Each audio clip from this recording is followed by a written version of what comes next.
movement to get right up. Yeah, exactly. 7 p.m. Yeah, the best part is these people are younger than I am. Not at heart. Not really. I know y'all got kids, but that's part of what all the noises that I always hear, so. Tell them to watch the stream.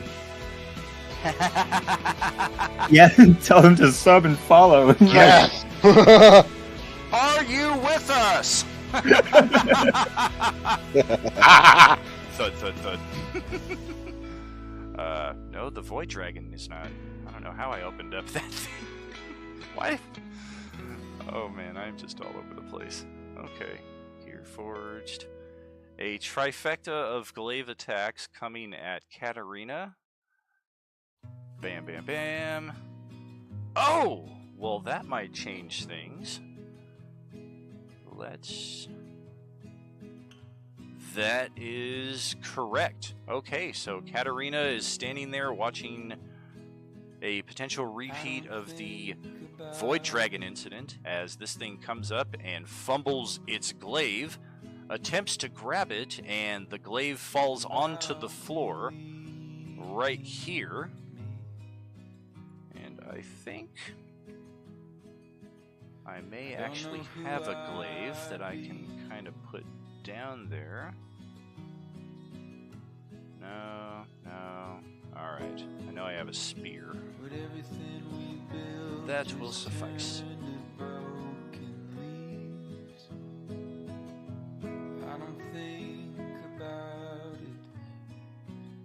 There we go. And because it's a little hard to see, I'm going to change its color. Something contrasting. We'll go with bright yellow. Should make it a little easier to see right there.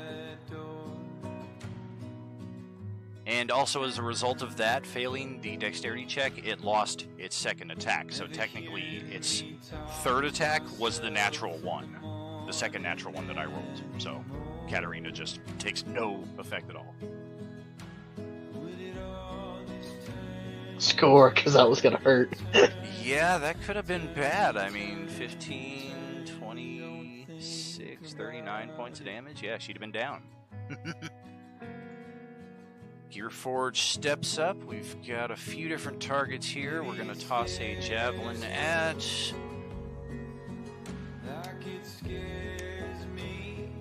Not a 13, a D3. Alright, Crumb. The shortest straw has been drawn for you. Don't make fun of my straw. Shortest straw! A 14 to hit. Will miss. Damn it. No, it'll hit me, but I just don't notice it. Aww. It's on my hippo. Just impacted off the surface. Okay. And try the same thing again, except this time it's really just a choice between Gale and Christy. Gale will be the target. And a javelin thrown at Katarina, AC 16, not close enough. So, yeah, we are just all kinds of missing here. And we'll pass it over to Crumb. Alright, we'll pull my shield and flail out again. Nope.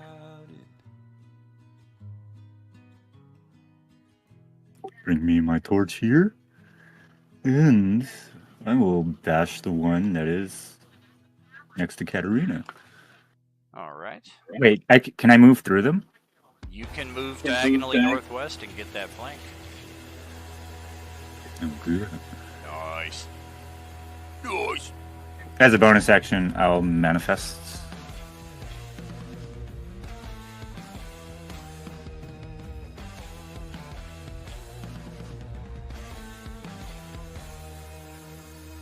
Sorry, I have to move it like through the walls, but I can't see where it is. Who's drawing a Death Star? There. Oh, That's not... probably the Robald again. I'm sorry, I'm trying to measure, and it showed up. And now I don't know how to get rid of it. I'm sorry. Well, I mean, you put a Death Star down, then the Death Star is going to be there, so... All right, so that's an attack at the thingy there. Alright, finally this thing's AC comes in handy. Clink. And Oh no! we're gonna have this ability trigger for the first time. Can make an opportunity attack when a creature enters its reach. Unheard Oh no! of. Ouch! A stab. Actually, this one doesn't have its glaive. So it hits, but we're only looking at a die 4 plus 5, not percentage, so 6 points of damage. The same thing, except it's bludgeoning. And then if you have a second attack or something, still your turn. Dope! I'm cursed, man. Yeah, you guys were only supposed to curse my dice, not patience. All right, so 1 sec, please.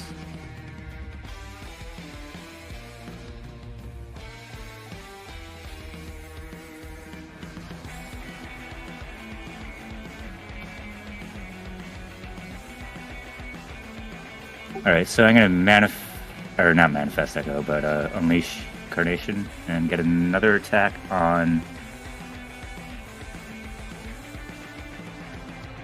that fellow there. Alright.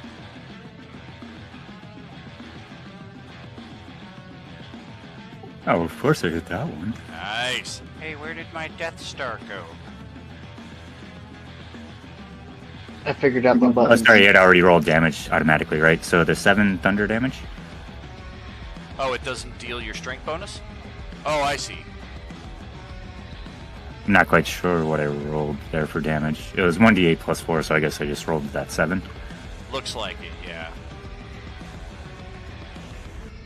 And then maybe just spam Wouldn't an it be extra the attack 11? accidentally. Yeah, the second one was I rolled, and I'm used to fucking doing it with D&D Beyond, so like, ooh, and I don't know what that was. Hitting me! No! And then screw L action surge Oh, oh. and try and hit the one by Katarina again. Alright. Advantage 21 for 12. Pound another dent into this thing. Sure thing, yeah, be right back, man. We're coming up on the break here at the end of this round in a few moments anyway, so we'll be on like a 5 or a 10. Would a 16 have hit that first one? When I rolled a 14 and a 10? The 16 would not have hit. The AC is an Okay. 18. Okay, then never mind. Yeah, I forgot to put on my fighting style. Alright, so I'm going to swing one more time. Okay. Nice. 26. Additional 7 points of damage. Ooh. These things really can take a pounding. We can. And then screw it, unleash Incarnation again. Stop! That's affecting this one back here again? Yeah, that one, yep. Okay. And that's 26 to hit, and Oh. And 14 damage? Yeesh. Alrighty. and then can you add 2 more to that for Astral Spark? I don't wanna. Yeah, and then that'll be it.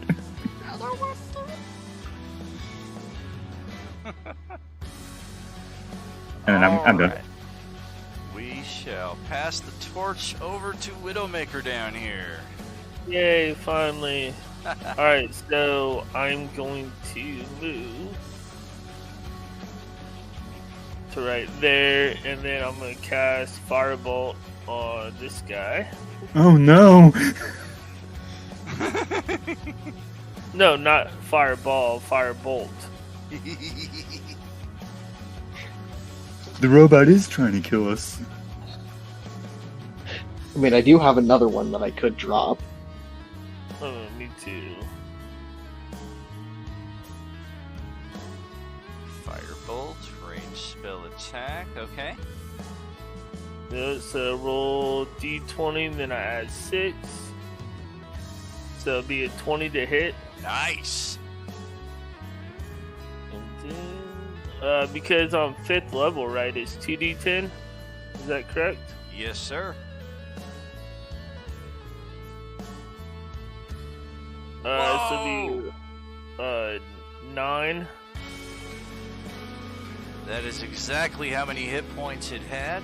9 fire will send this thing scorching and popping and little tiny explosions that cause a little bit of singe and ouch on Katarina and Crumb standing there right next to it. More Katarina since she doesn't have hippo carapace. But it doesn't do any damage. It's just a flavor. It's cooking. That is the end of my turn. Fantastic.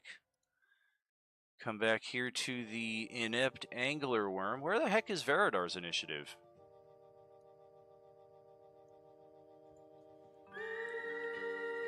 That is a good question. Yeah, I don't recall you taking a turn. And look at you, you would be on the very top of the round. So let's have you take a turn, and then I'll take a turn with this thing, and then you take another turn, and then when we come back, it's going to be your turn. Oh, yeah. I shorted you 2 rounds there. So sorry about that.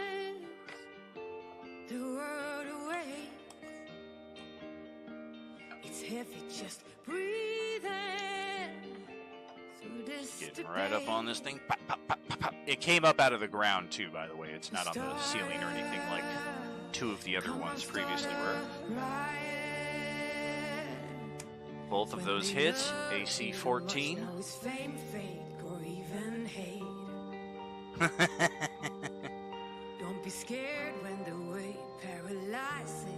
Bert got one, he killed it!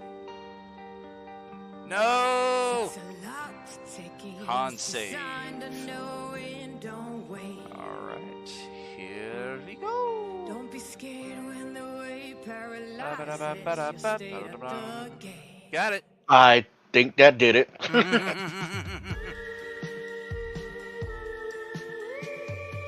All right, that's.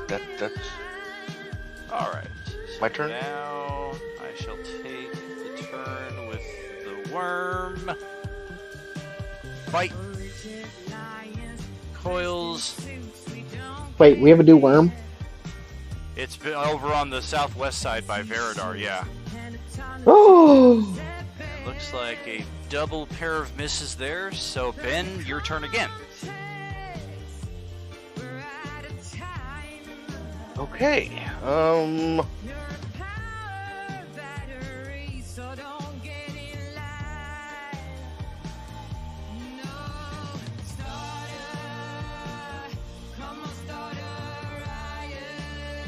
Deal. All right. Up, up, up. Hit me with another stunner. Stone Cold style. No, let's just go ahead and flurry this time. All right. 2 more strikes. Ah, darn it. There you go.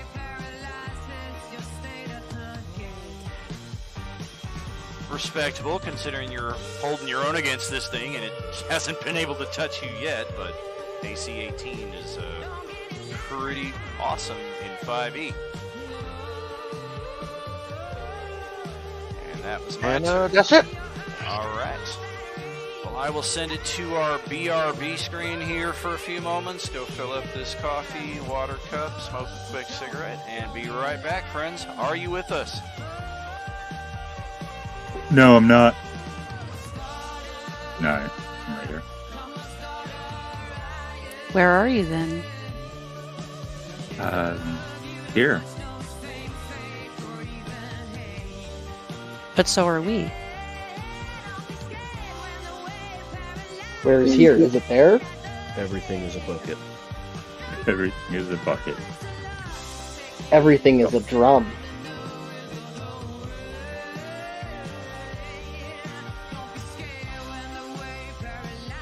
All right, Please tell me I'm not the only one who knows that reference. I think you might be. Ah. Antidonnas. House of Fun. It's on Netflix. It's the greatest show ever.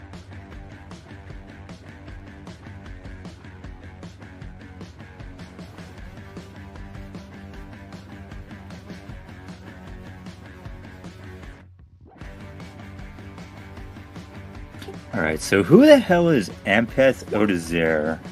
That would be Sean. That's me. Yeah, but who are you? I'm a dragonborn who's a fisherman, and he lost his boat and some of his friends to a sea monster, and he's become an adventurer to learn how to hunt it. He's going to go back and kill it.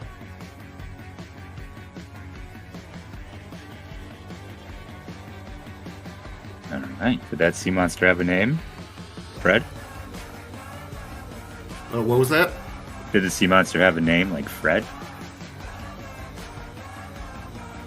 I haven't figured that out yet. Is the sea monster available? Yeah, is it single? All right. What about who is Nija? Oh, I'll type it up. It's Yeah. awkwardly lengthy, so I'll take that in a second here. Yeah, so I try to keep like track of who everyone is. If you look in the Discord, they're not super detailed, but just kind of an idea of who everyone is. What they are is much appreciated. Yeah, hey, Thank you. it's just as much for me as it is for everyone else. So you're welcome. Not only that, but it looks great.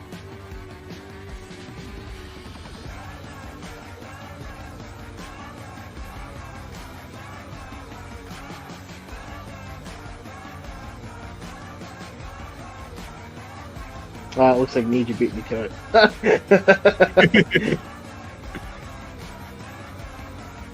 Alepier? Oh, Karungan. Oh, is that the rabbit person? Okay, yeah, you were talking about the rabbit token before.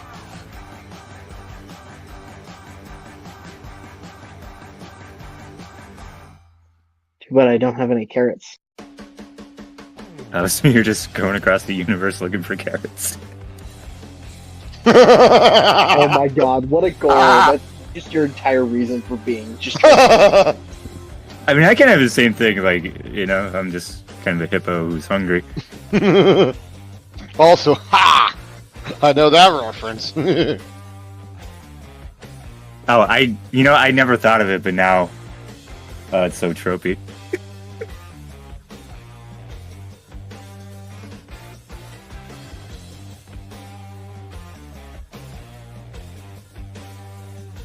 All right, guys, are you familiar with the Kender from Dragonlance?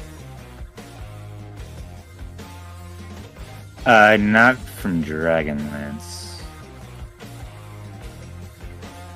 Okay, so Kender from Dragonlance are natural kleptos, but they don't steal for profit or money or anything like that. They just find stuff, and this is what Gale's character is supposed to be like.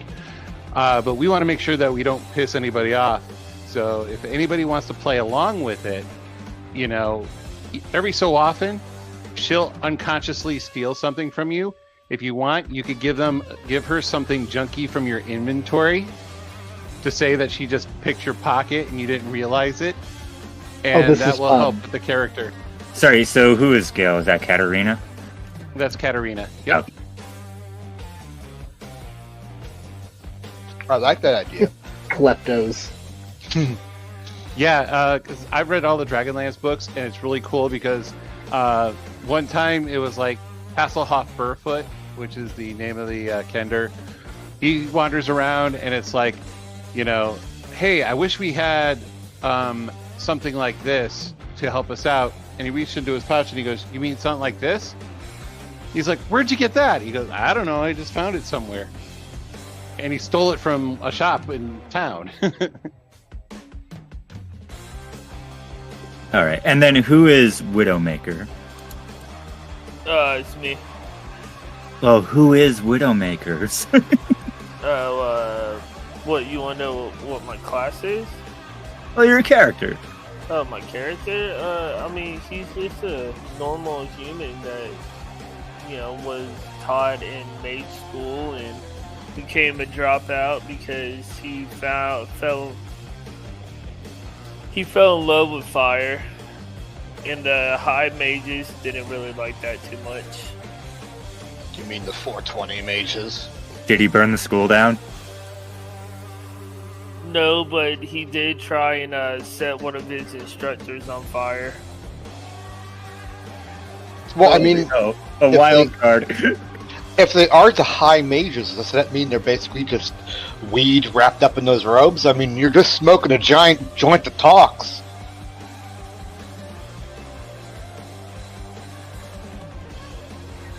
Yeah, they weren't very appreciative of me.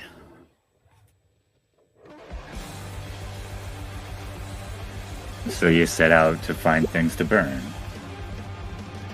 Well, I just set out on an adventure to, learn more than what the school can teach me.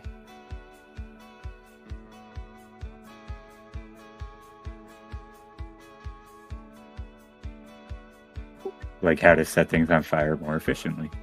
Yes. Yeah, and he does kind of have a big ego too, because he thinks he's better.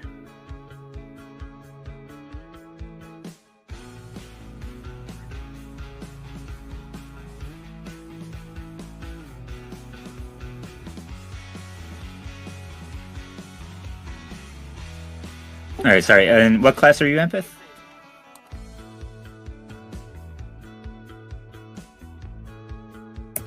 I am Ranger. And No multi-class, just Ranger. With the Hunter subclass. Oh, okay.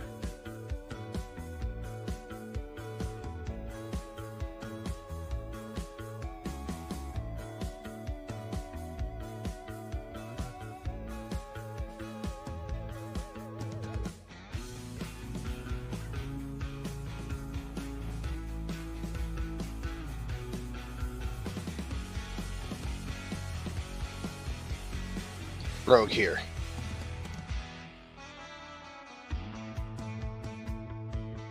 Misha's a rogue? Yeah. For some reason, I find it easier to describe him in text, which is why I did the typey thing. Oh yeah, I totally understand. I even posted some art of him in the shared art room there, because, why not?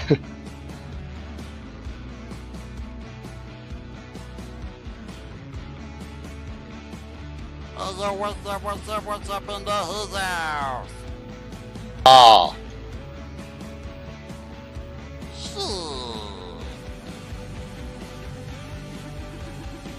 Well, hey, Ben, long time no see. It's your turn here as we pick up the next round of action here. About 45 to an hour before we close it out. Let's kick some butt.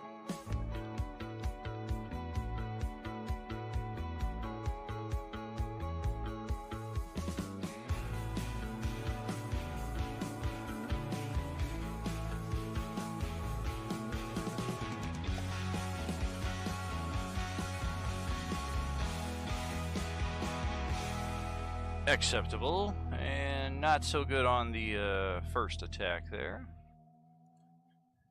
Yep, I know.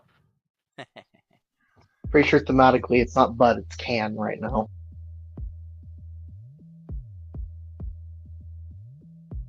And what you think, Ben? EOT there for you? Yeah, I think that's it. I'm running low on key points. I like the sound of that. Hey, Sean. I don't. Well, maybe for once it'll be you suggesting a rest instead of Dawn. What's that? What's up? Sean, your turn, my friend.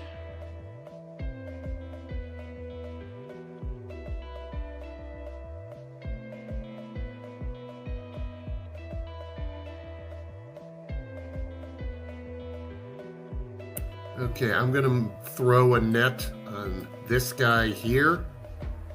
My net. Okay. And the range, the short range on it is usually 5, but since I have advantage on it, I just gonna be a normal attack. Okay. Since I'm 10 feet away, yeah.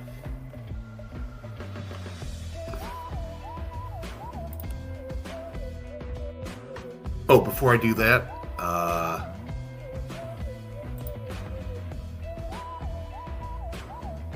Putting your mark on that one.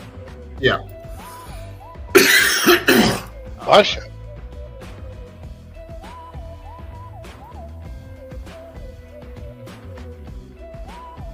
Did not mean to hit that. Sorry. Trying to take your turn. It's not even your turn, man. Oops. Sheesh. Sorry about that. Turn goblins. You're good.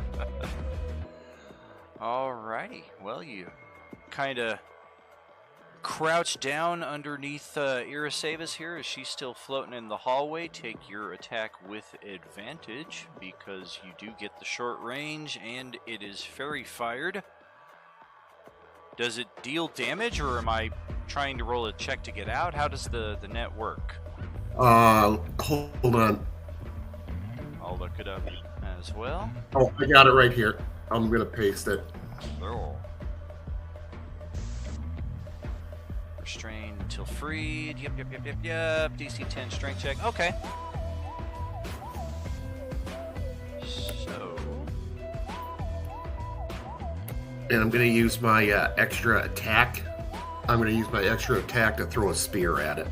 Alright. Also with advantage.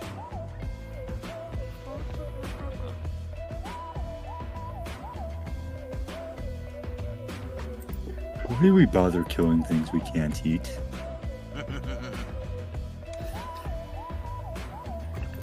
Nobody's saying you can't eat the worm, Crumb. Alright. It smells bad though. That is a hit on this one. I'll with eat the a worm. Slightly lower AC. Do you have Even salt? I would- I don't.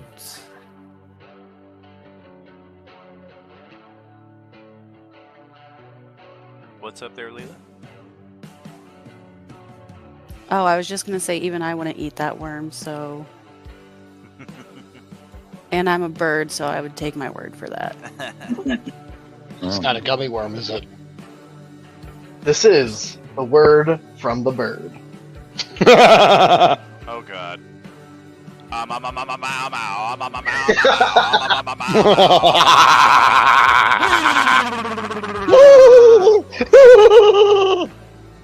Look what you started. Don't you know about the word? Well, everybody knows the word is a word.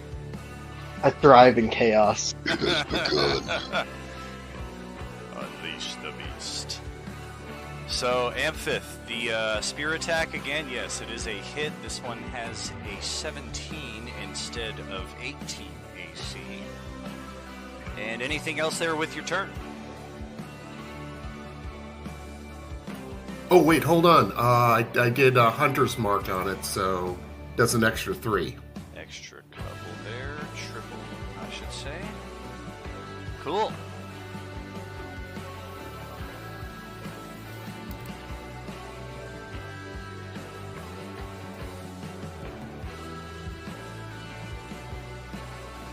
Crap, our viewer count went down after I did the bird. We didn't want you anyway. The price we pay for art. That's right. So I have a quick question, but I'm going to type it because it's relevant on my turn and not before. Gotcha. And Katarina, over to your turn.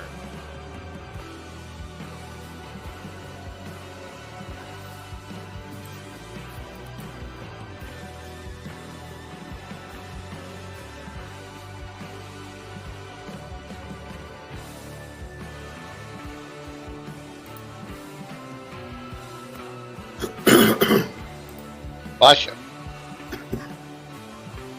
I got your push to talk on there, brother.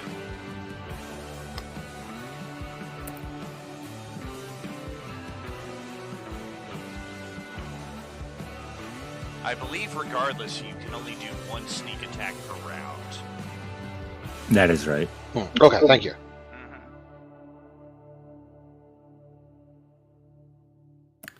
If I'm reading that right, it just means you can you have a wider variety of targets you can use sneak attack on. It's Well, so what that means is if you would normally not have sneak attack, you could do that to gain sneak attack on something. Ah, okay. Well, I think that one's dead. at that. So 19. Oops, wrong one. Oh, is that another crit from Katarina? Yup. Ow. 24, 31 points of damage. Oh! Wow.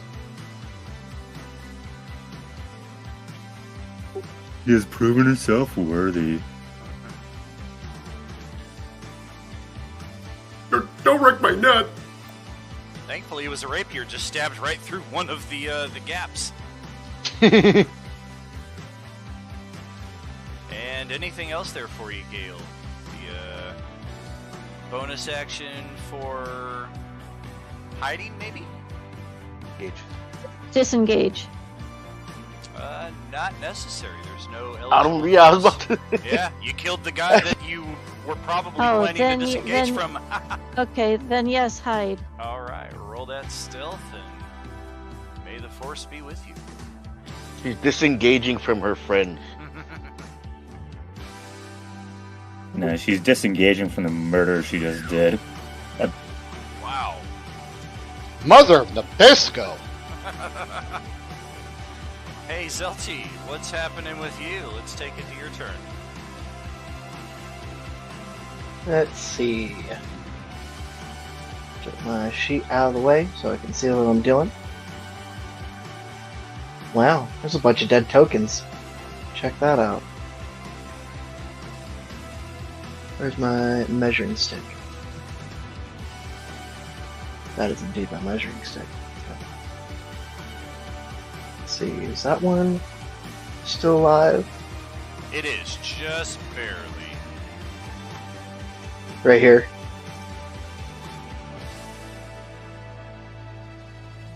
One that's got a green dot on it. Correct. Okay. Yeah, that one's still just up. Sounds good. So this space right here is to the space over down is dead, yes. Correct. Yeah, there's a net laying there Okay. on top of its corpse, but the space itself is technically empty. Perfect. Okay. I'm gonna move. I'm gonna come up right here. And as I move, I'm gonna run up and I'm gonna punch this thing in the face. And Oh! yeah! Ouch! A new top damage for the night. Oh! 4. Yikes. You know what? This is my second time using this inflict wounds for just epic damage. Wow. It's not the greatest movie by any means, but the greatest scene from Friday the 13th, Part 8. Jason Takes Manhattan. Punch the dude's head off. Bow! And there goes this robot's head just skittering down the hallway to the north. Yeah!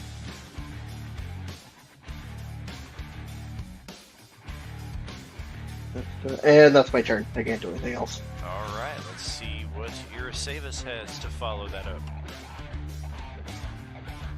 Okay, so can I hurt that echo, or is it like transparent, invisible type thing? I mean, you might be able to. It depends on what you're doing, but you don't have to Can't worry be about hit. it.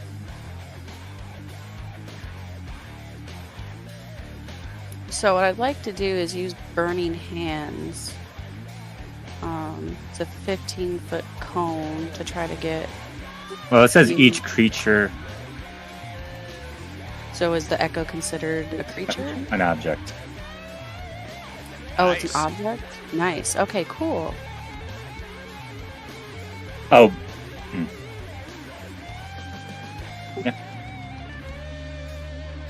You know, Dan, I like the way she thinks. I mean, can I hurt that thing even though it's a friend? I'm just trying to avoid that.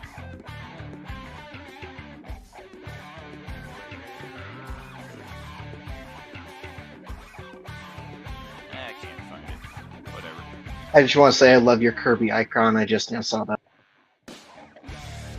Thank you. Dex saves coming up.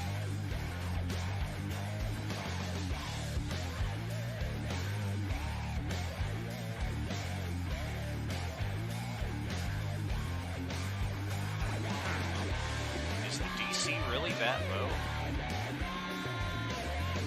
Yeah, that doesn't sound right. That's Oh wait, aren't you a fighter? Oh yeah, so probably. I'm guessing an Eldritch Knight. Yeah. I see.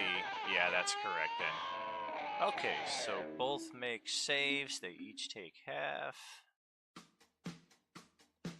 Got that. And got that.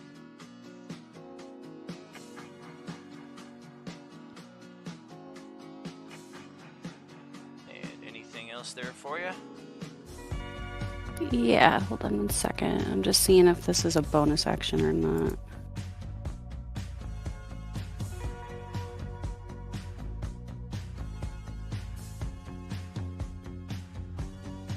Okay, so I'll save that for a second. I'm gonna use my extra attack and hit this guy. Alright. The extra attack technically only applies when you're using the attack action. If you're casting a spell, that's a different action entirely. Oh, okay. Well then, for my bonus action, I'll do Second Wind. Die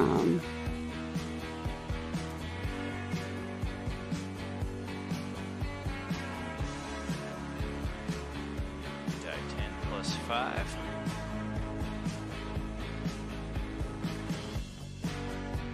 Not bad.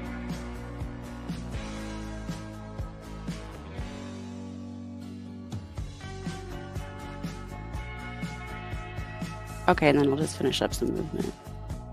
Sounds good. Where is Crow? Middle of the big worm. Oh, yep, right there. Lost track of you. And your turn. I forget, what's the penalty to shoot past allies? Is it +2? I would have a +2 to my AC, depending on the angle here, but yeah. Is that like per an ally or just flat? Just flat. If there's a lot of cover, then it goes to a +5. Alright, because I'm aiming for the guy just to the right of the Echo.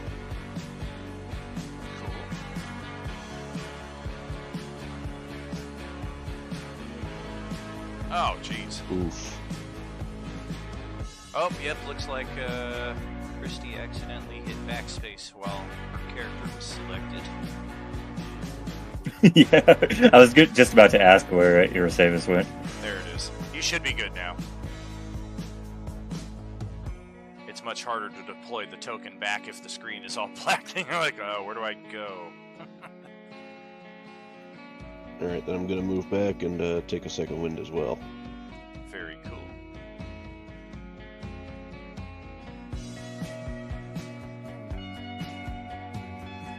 Sweet.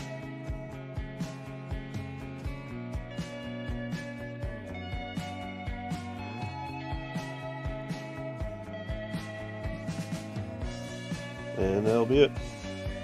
Alright. Misha, that's back to you. Alright, well, first off, I'm going to make the movement here.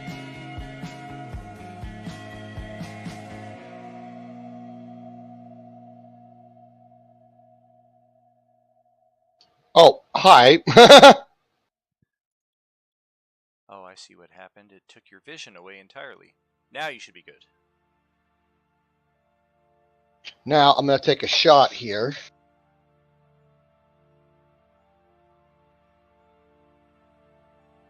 At that one. Try to get rid of it. Cool. Oh. And that's always nice when a plan goes as you hoped. Nice. Another one just burns through the center with the acid bullet, pops sparks, and the final Templar, or the final Gear Forged, I should say.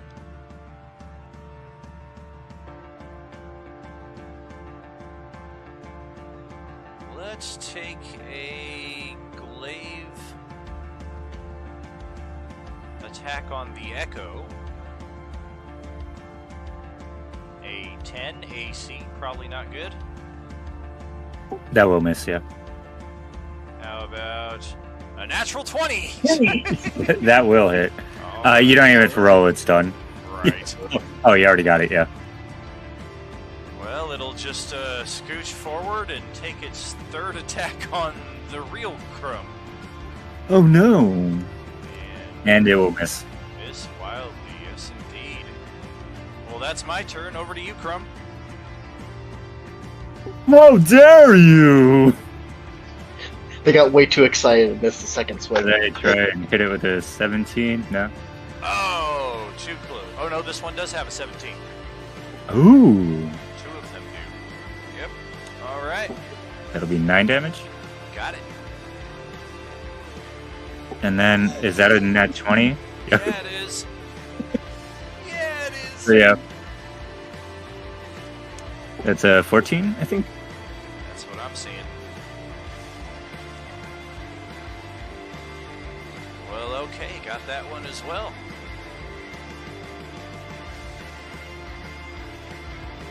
And then bonus action, remanifest. And then that's it, I'm done. Didn't I just finish that thing?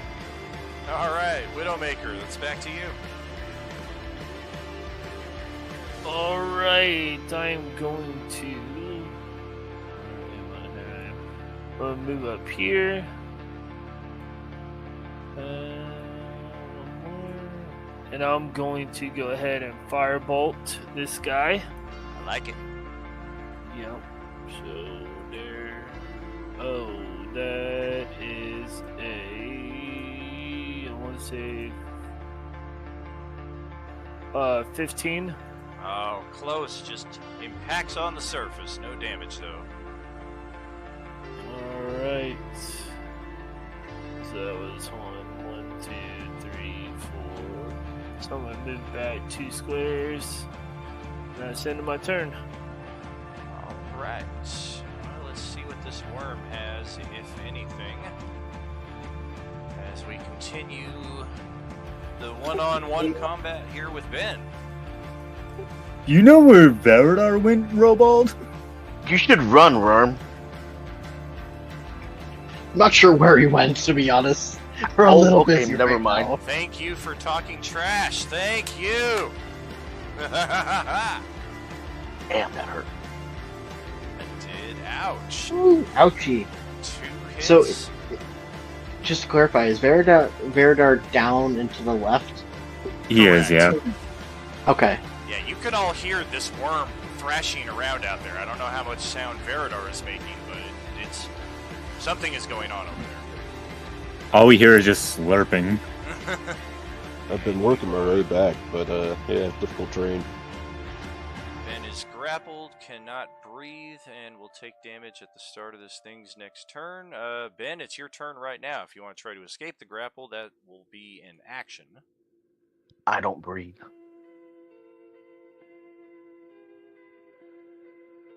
Well, I'm jealous. So, do I not take damage? Since it's based on breath? Hashtag asthma. You would take the acid damage, but the fact that it's throttling your throat would be pretty irrelevant. Okay. But that's at the start of its turn.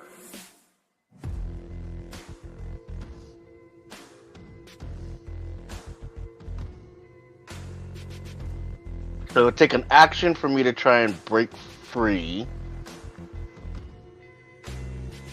Yeah, I guess I'll try and break free. What is that? Acrobatics or athletics? It is... Oh shoot, you know what? I never had you roll your dexterity save to begin with. Roll that first. Okay. So now it will be an athletics or acrobatics, your choice, DC 12. Oh yeah. Which square are you escaping into? Alright.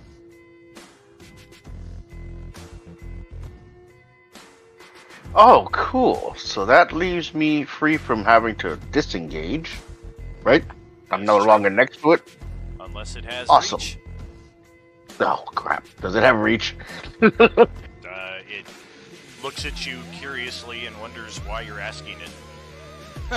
Well, I'm with that. If I need to disengage, I have to disengage. If not, I'm gonna move.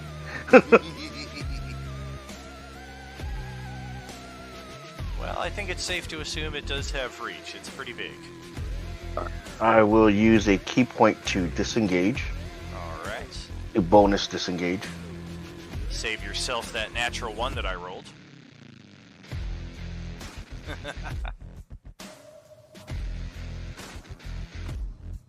Well, I don't need to cheese it anymore. Velveeta. And let's get the hell out of here.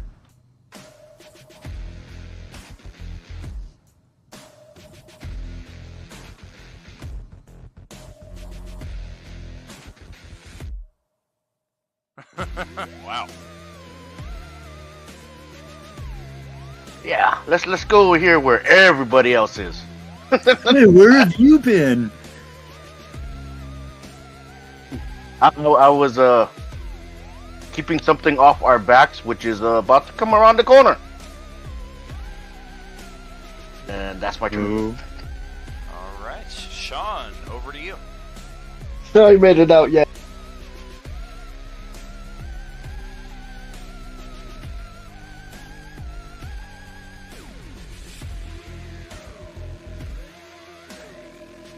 Well, I've got one spear left, so I'm going to use it. I'm going to shift the Hunter's Mark over to that last one. Over to this... Bastard, you can say it. Yeah.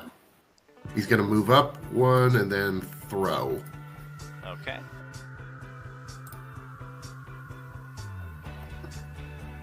Damn, too bad no advantage. Gotcha. Just a missed attack there, my friend.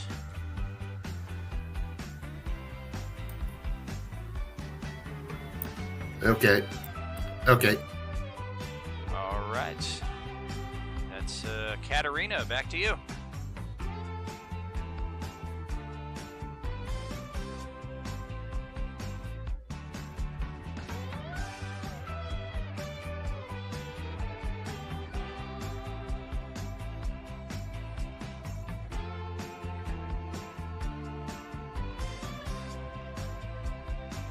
You're moving. I'm moving. Okay. I think I'm gonna discreetly just try to edge my way along the wall here while she's doing that, because my life is flashing before my eyes. Do we get... Oh wait, no, you're actually not moving. It's my play opportunity attacks from like two of us. Oh yeah, I would be completely dead. I'm probably already dead once she gets up here.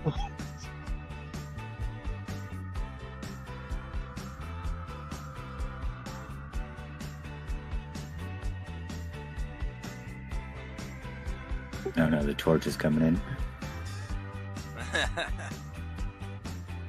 The torch is gonna burn him. So I'm trying to move up to the one that's still alive to hit it with my rapier and then move back to disengage, but I'm having trouble with the stupid torch. Gotcha. Well, we know you're probably moving here, so go ahead and just take your attack, and then we can have you disengage back to where you are now.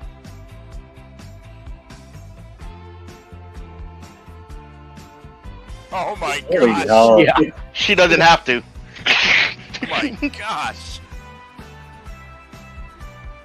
Bam! That is the end of the Gear Forged. See, I needed Katarina to help me with the worm. Gosh. This is basically the theme for this character now because of all this shit.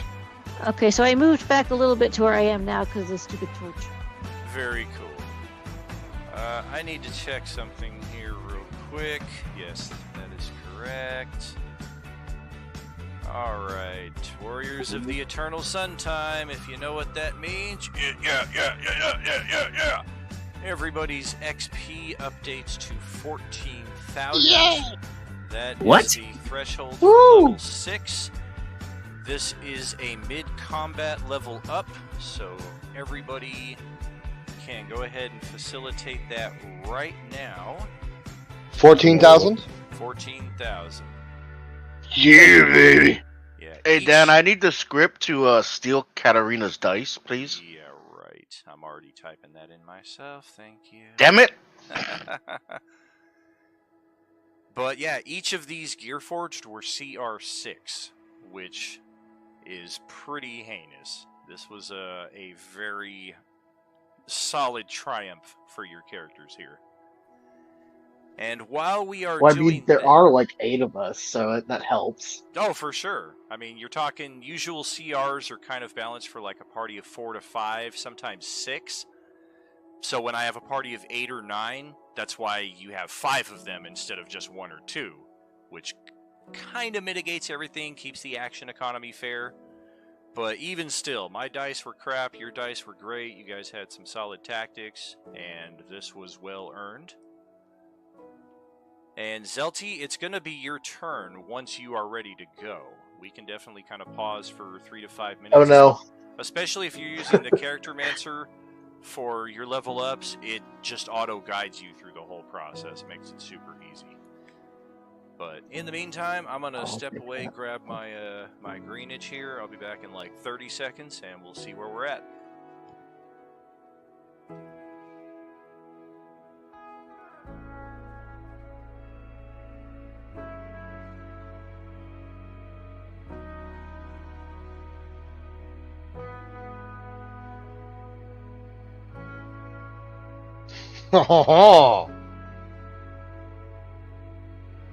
Oh, sounds like somebody got a cool ability.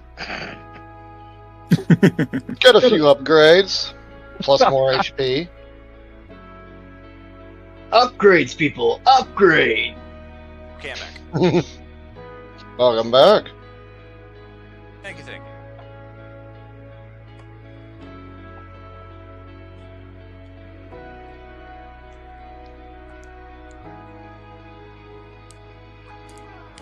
Yeah, I know Zelty's playing a spellcaster, so those typically take a little longer to level up. If you want, I can have Crow take his turn right now, if you're ready.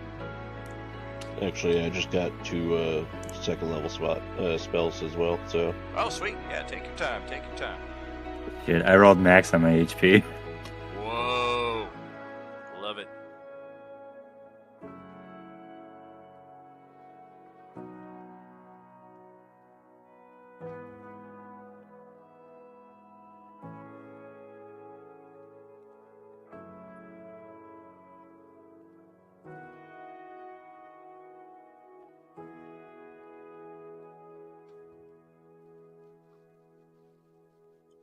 Okay, I'm good.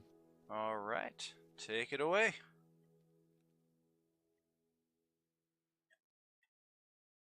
And of course, any new spells that you gain, you get to keep.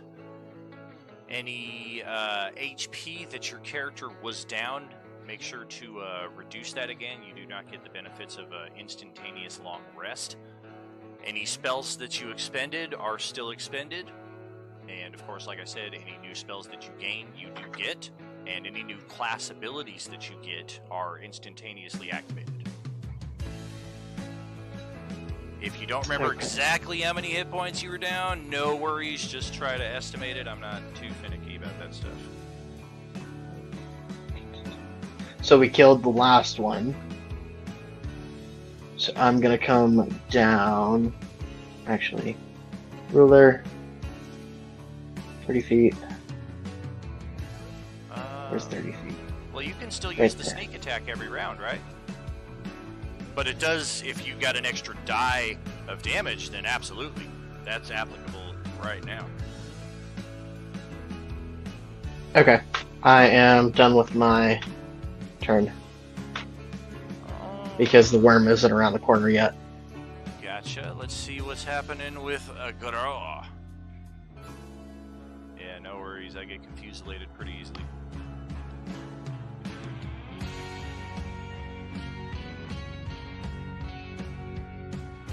Sorry, be almost done. Very cool. So we take off the health that we were missing, right? Correct. Okay. But then, of course, gain the 10 HP plus that you just got. Oh yeah. Shh, no, we keep that.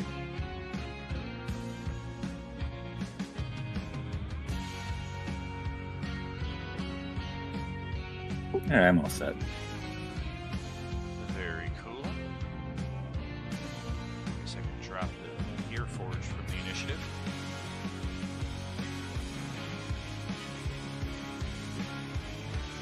We should bury these guys. Since we can't eat them.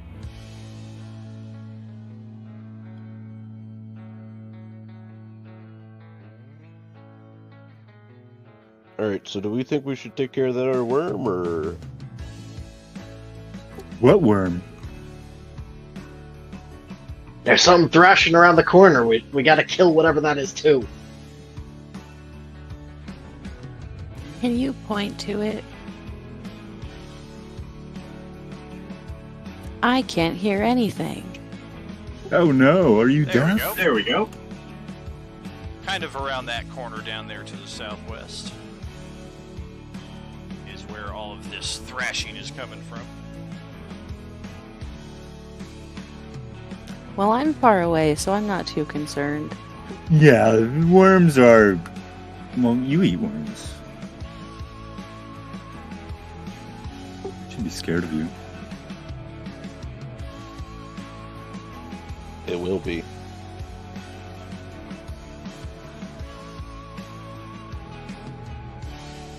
So does Gale get a bonus for kicking the shit out of 2 of those? Bragging rights, absolutely. How about I a did gold something and star or everything went something? black. A gold star. She's got a gold star on her bag of holding. Also, I've been dropped from the initiative, it looks like. Really? Oh, because you're when you backspaced your character out, it dropped it out. Yeah, I effed it all up. Everything went dark. I think I moved myself somewhere dumb. And I'm pretty sure Irasavis was one of the 3 people that had a 14, the first of the 3. Yeah, it was like 14. There we go. Yeah. Perfect. Okay, so Grow is... Looks like Grow accidentally deleted his token as well. Let's get that. Don't even know how. You might have had your token selected and hit the backspace button accidentally. Sometimes I have a token selected and then I go to the chat log and start typing, but I didn't properly select the chat log, and then I backspace because I overtyped, and there goes my token. Happens to everybody. But you are back on the board. I can see it from here, right? Yeah, you can see enough of it right here. It's got a cover bonus, but you can see it.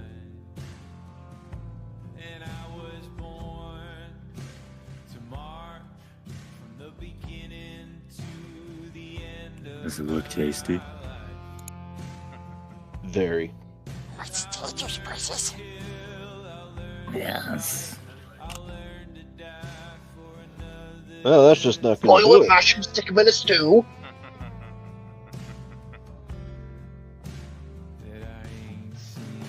Yeah, that's a pretty sad longbow attack there. You got an extra attack?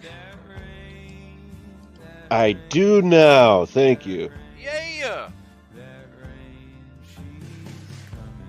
That's better. Solid arrow in this giant pin cushion. All right, I was gonna mark it as my favorite foe. Favorite foe, I I'm gonna put a blue icon on it and a blue icon on you. Link them together. Of course, you can't see the blue on Is it, that- but I do. That doesn't take a action or anything, does it? Favorite foe. Doesn't look like it does. Alright, so I'm gonna hit it with that and the spores. Okay.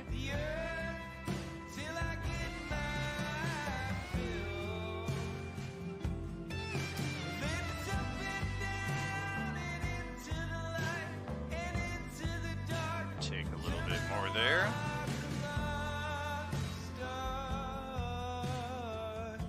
And that'll be it. Okay. We'll backtrack a little bit here to Christy's turn. Okay, I'm just gonna do 2 movements, like 2 full movements. Sounds good.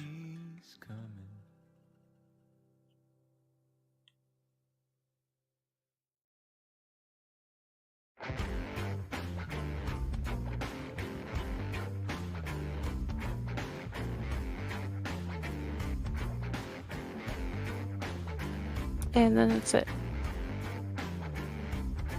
Alright, Asia, what's happening? I am. Iron. Okay, first. Okay, so first I'm going.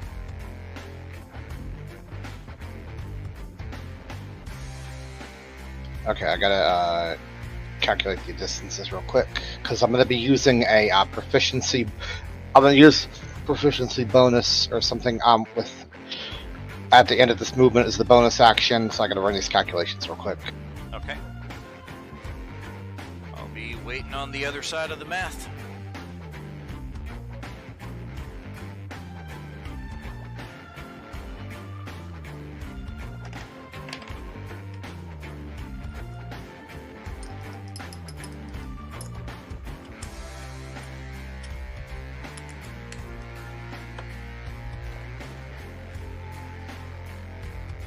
Gonna move over here, and I'm using this as the bonus action to extend that distance.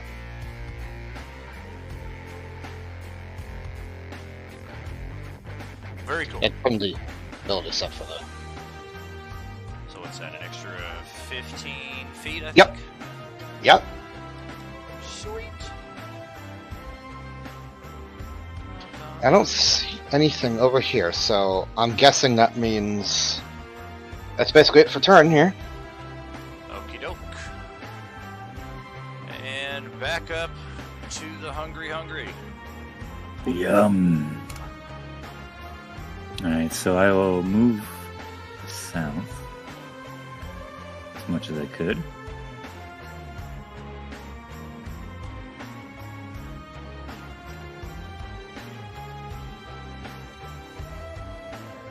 And then I will dash up here.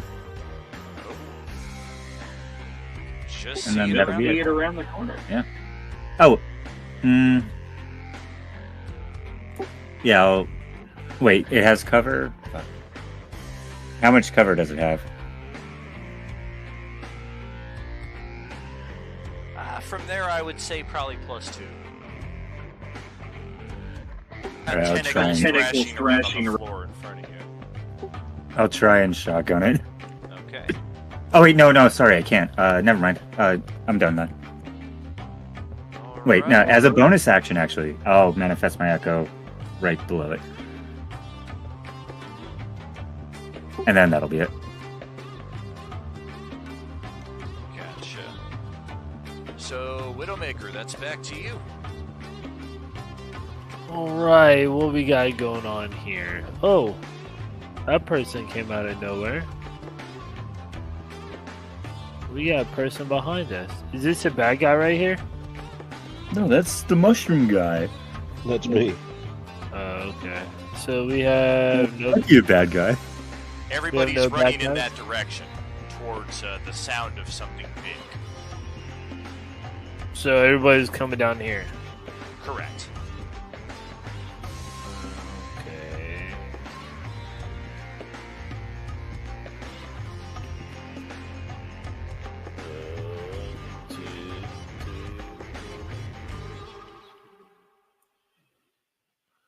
I'll go here and I will cast Mage Armor.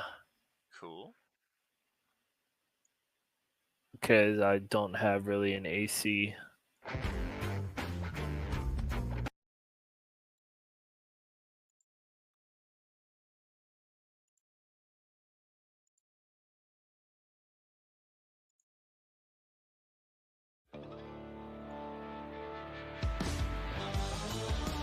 Pretty cool. Any bonus action there for you, or closing it out there? That is it. Alright, brother. Let's see what this worm is gonna do. I am kind of hoping to just Eat some dirt. crush right over the echo. Oh, hi.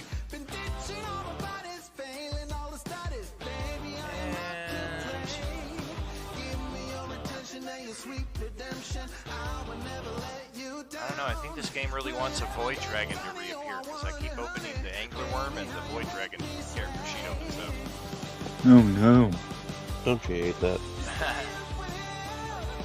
So, for the Echo, let's have it roll a Dexterity saving throw, please.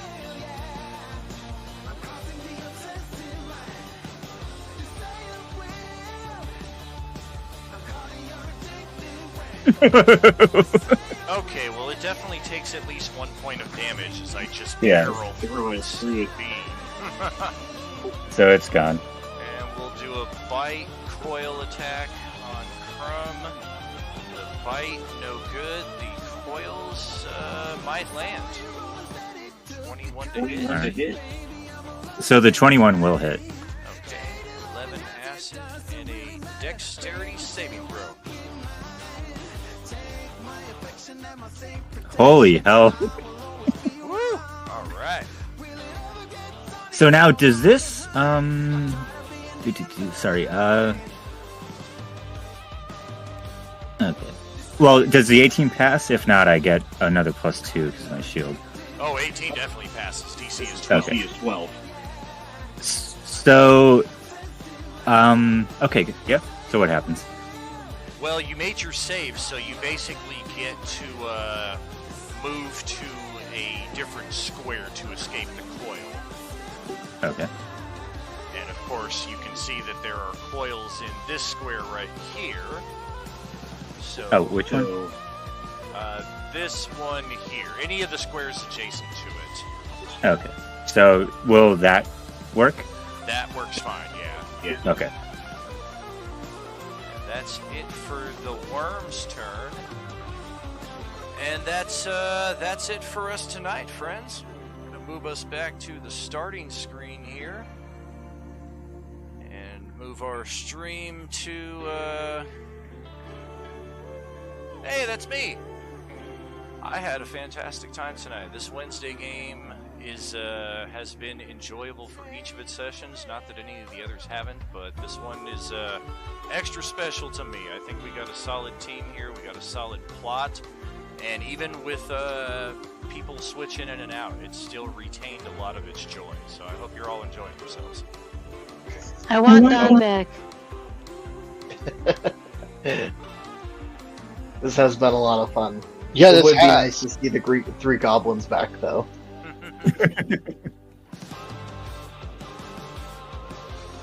He appreciates it.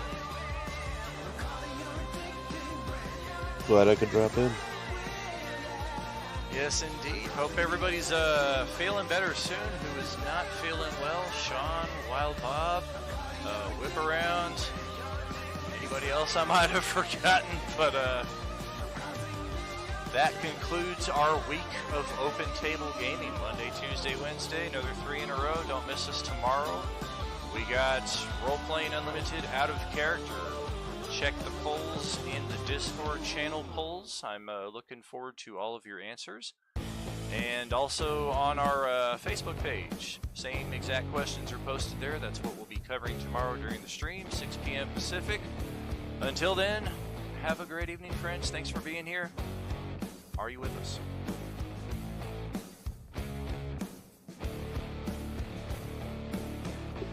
was awesome. That was fun tonight. Hopefully you recover there. Yeah, thanks. No problem. Yeah.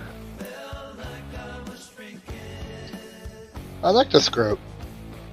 Yeah, me too.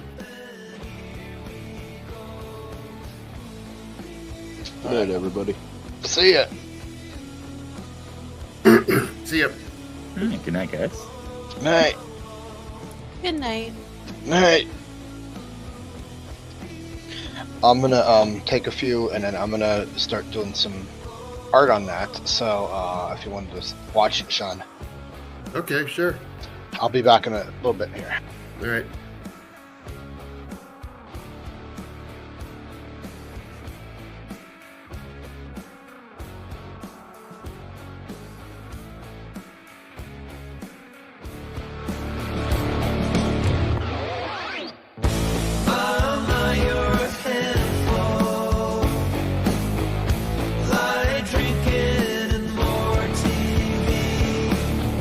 Say, what was I thinking?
back, friends, to Role Playing Unlimited, the smooth Souls Bluesy version. Oh yeah, we feeling it tonight. I am your host, Tragically HP, coming to you live from the 100th Meridian, where her mother said, kill him, slow at your leisure. Oh, but desperate times call for desperate measures. Welcome back, friends, to Monday Night D&D. We are changing up the stream name here. Technically, it is still an open table, but these tables are filling up fast by our friends in the Discord communities. So, if you are interested in gaming with us, definitely hit me up here in the chat, and we will get you linked into our Discord. But as of this week, I am not promoting the open tables as open. We've got a lot of players here who are eager to find a spot, and I want to make sure that they find their games before we start looking elsewhere.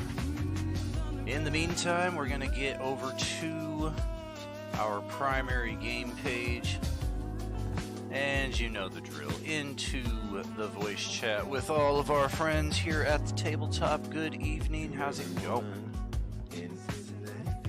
Doing good. Hello. Another day in paradise. Hello. Welcome. Hello. Hello, welcome to paradise. Let's see here. We have a brand new player joining us again here tonight. Angelic Verse. Welcome to the tabletop. Welcome to Role Playing Unlimited. Thank you. Absolutely. Cleve, my friend, welcome back again. The beheader from last week, Paladin of Vengeance and Justice.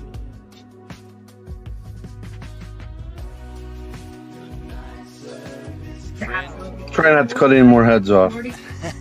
No promises, though. Fringe, always good to see you there, my friend. A person who introduced me to the band Bad Flower. If you have not heard of them, definitely check them out. They are kicking ass. I describe them as the adult version of My Chemical Romance. Very interesting. I am noticing a couple of connections there. What's up, Annie Bag of Donuts, joining us there in the chat. That is my lovely wife here.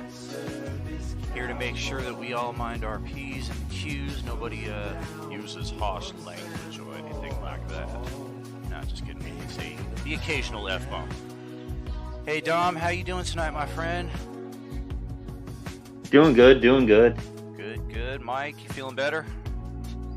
Loads better. Very cool, very cool. And last but not least, Westy joining us from the east side. What? No, not the east side. I thought I'm from Wisconsin, man. Wisconsin? Well, it's east of here. I'm in Vegas. It is. Hey, I'll give you that one. I'll give you that one. Not quite East Coast. Right? Adult version of MCR. I'm going to have to play a couple of their tunes for you and see what you think there, Annie. Alright, well, we have one little bit of paperwork to take care of here. Usual switch in and switch out of our characters. We do have Blaze sitting out this evening. We have Eldon stepping back in. We want to take bets on if Roll20 is going to work today or not. Oh man, I feel like I'm going to lose either way. Was it not working Wednesday? It was a bit of a struggle bus. Yeah, it's been stuttering a little bit lately. Okay, and then we want to check out our new addition to the party, HIJK, right between Judar and Raven. Okie doke, first bit of business on that. Nope, Durlus is not the character to consult because he got a bonus level. And let me just double check.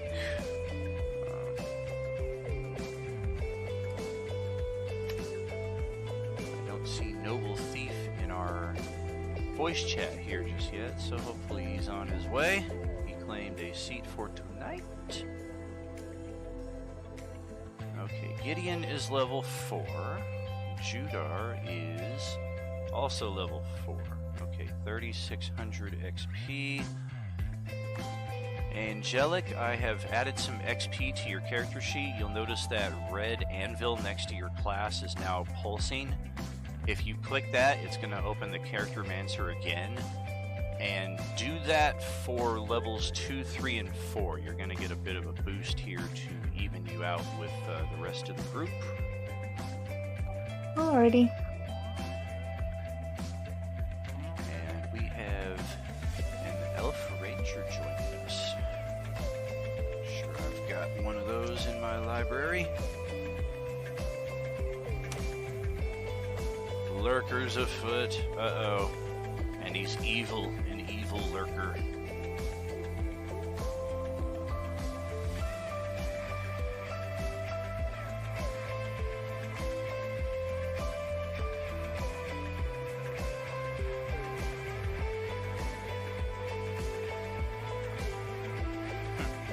This looks like a half elf, half rabbit archer. Interesting.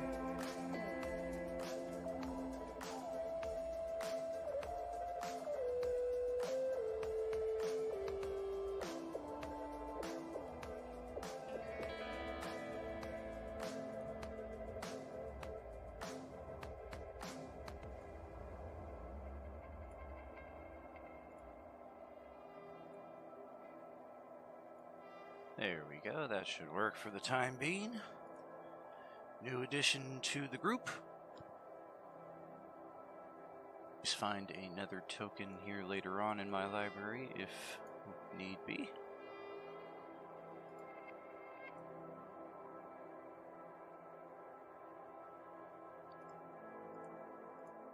Get this all set up. Nameplate, XP, HP, AC. Lines of sight. And voila. Well, we left off last week after a nice swim through a tunnel completely filled with water. It was about a 500-600 foot foray from the caves to the location that we are at now. We have entered an ancient ruin, which marks, it matches what we have been looking for this entire time. Whatever ancient civilization once lived here, this is supposedly one of their intact ruins that we are now entering. Oh, too bad we didn't take bets. There's the slow 20 right there. I can't get you all to the map, so... Oh no! Now what do we So yeah, for my winning thing for the bet, I'd like for all of us to go up 2 levels. Ooh, levels. JK, unless. I don't know if they could handle 3 goblins in a trench coat. It's a little scary. You've heard of 3 goblins in a trench coat. What about 4 goblins in a trench coat? Oh no. Hey Ben, what's going on? You joining us? Oops, I'm typing in the wrong chat here. I only have 5 channels anymore and I can't even make heads or tails of them. Yikes. Alright, well I guess I gotta do... Hey, there it is!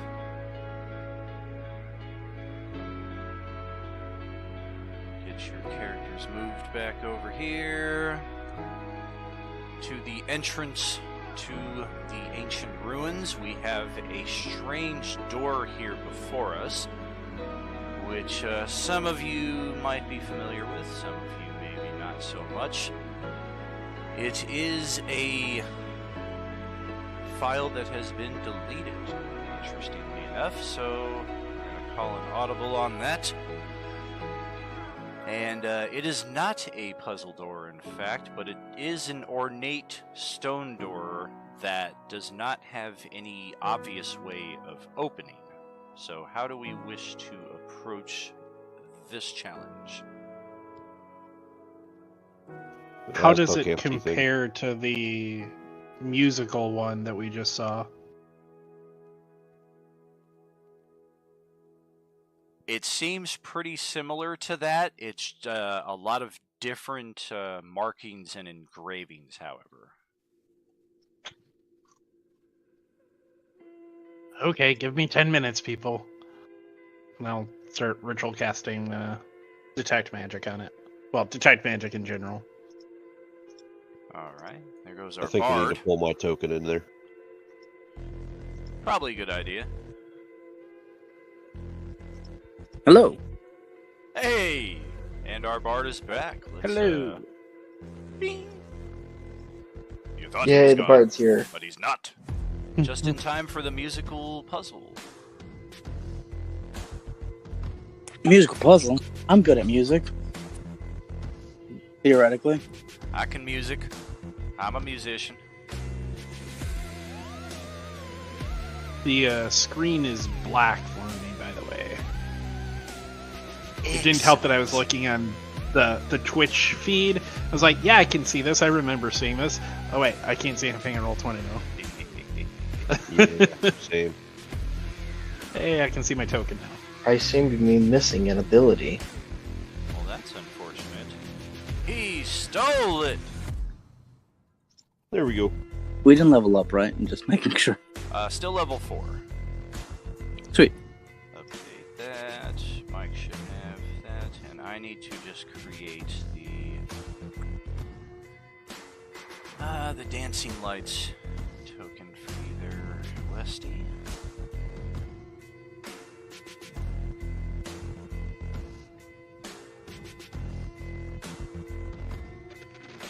A new one. Interesting.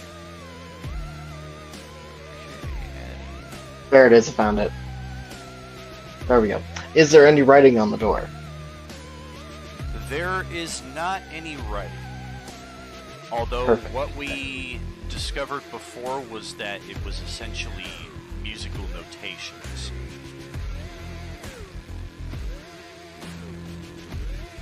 Okay, Westy right there. Yes.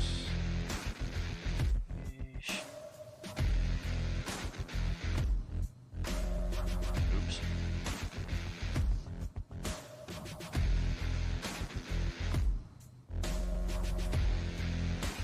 Mage is always complicating everything. I actually wouldn't have dancing lights up right now, but I could just move them way off screen, so. For sure, I'm just going to have it set for you so that going Yep. forward, emits light. It's what, 10 feet bright, 10 feet low, I think? Sorry. It is.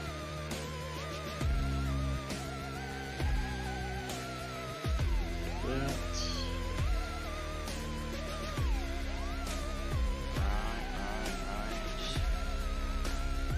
Dim light in a 10-foot radius. Oh, so it doesn't even do 10-foot bright.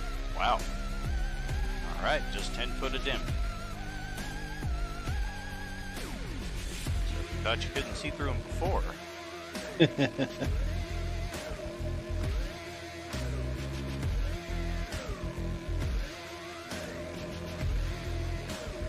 Excellent. Our ranger is nearly complete. I'm just going to get her onto the map, ready to go.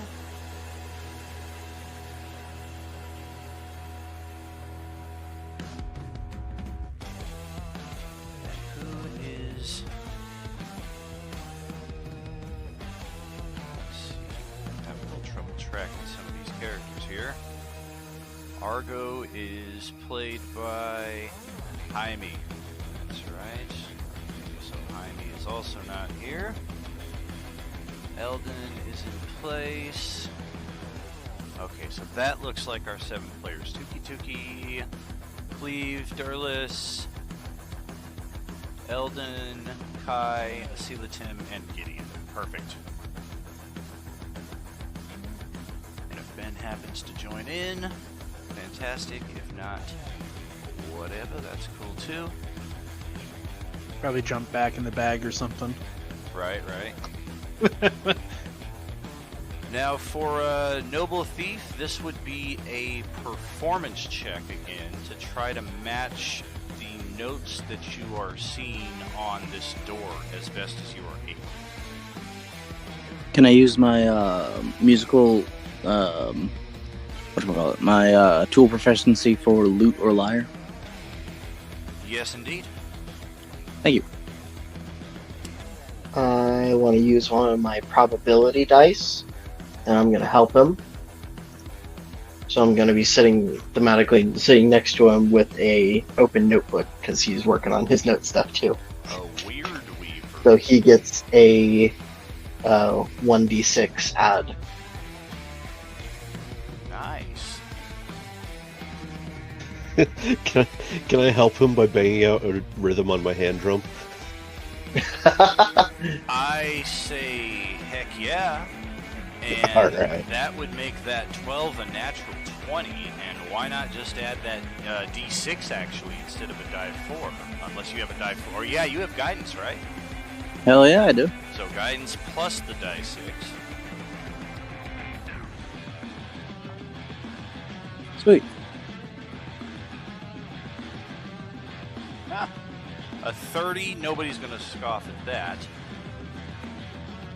And in response to Gideon and Durlis's musical tribute there, this is not the greatest song in the world, this is but a tribute. The door responds in return with the Legend of Zelda secret door. Bum, bum, bum, bum, bum, bum, bum.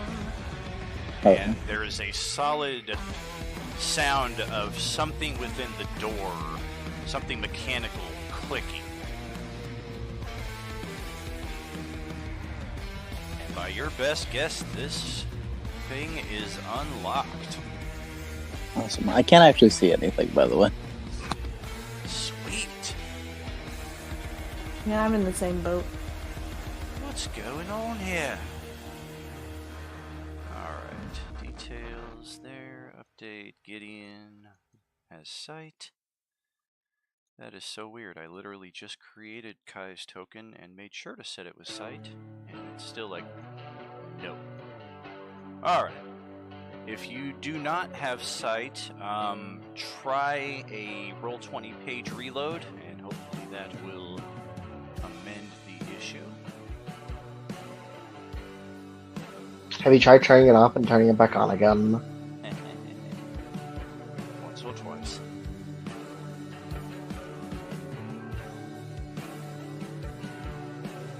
Alright, and just a reminder, even though you can click the door from wherever you are that you can see it and open it up, make sure that your token is next to it before you actually open it up, because I need to know this information. Otherwise, the floor is yours, and proceed. I just need a couple more minutes and I'll be ready to go through. We don't know what's on the other side. This place looks remarkably intact for such an ancient ruin, and the pool of water inside the center appears remarkably clear as well. No sight or sound of anything rushing to assault you in response to the stone doors loudly parting at the seam in the center. Oh, it opened, not just mechanical unlock? Well, it was a mechanical unlock, but once Eldon went up to it and clicked on the token, he essentially kind of like touched the door and figured out how to separate.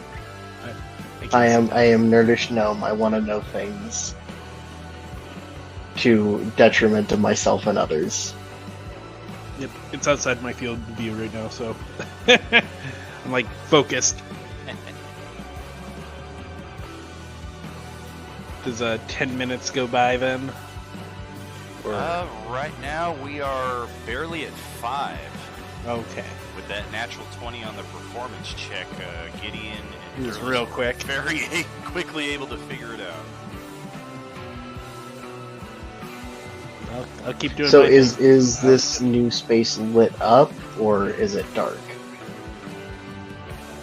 There are sconces that you can see throughout the chamber here, and they are currently lit. And then also note we have a new elf ranger with our party as well, who is joining us for the first time tonight. So if you Nice. want to, I always encourage this. New characters coming in. Our established characters kind of go once over, introduce your characters to her, and then she will likewise do the same. We have all seen each other around the Dragon Lotus starship before, so even though we may not be very familiar with each other, we still kind of have some idea. Okay. Hello there. I'm Gideon Tegan Rayner. I am a bard of renown, if you will. I say with like a flourish. Typical bards. Halfling bard, right? Yes, I am. Very nice. How about Asilatem? Yep. So I am a human, pretty obviously looking wizard-like person. I have very white hair and facial hair. Not because I'm old, but because I got zapped of some life essence from a portal. So younger male. Have my book and a crystal globe on my side with a cloak that kind of shimmers and a magical lightning ward around myself. He looks kind of like Hetfield back when he was riding the lightning. Hey, Dom, tell us about Tuki Tuki. Tuki Tuki looks like a hawk, I guess a white hawk. He is an Aarakocra, and he has a new staff that he's greatly enjoying. And he also carries around a small crystal map that, if you look at it, appears to map constellations.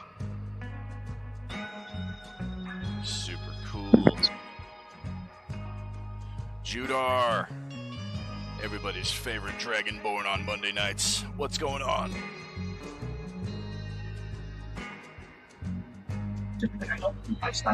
I'm Judar. I'm a paladin of the light. I am here to destroy evil and help good. Love it. And Mike, tell us about Durlus.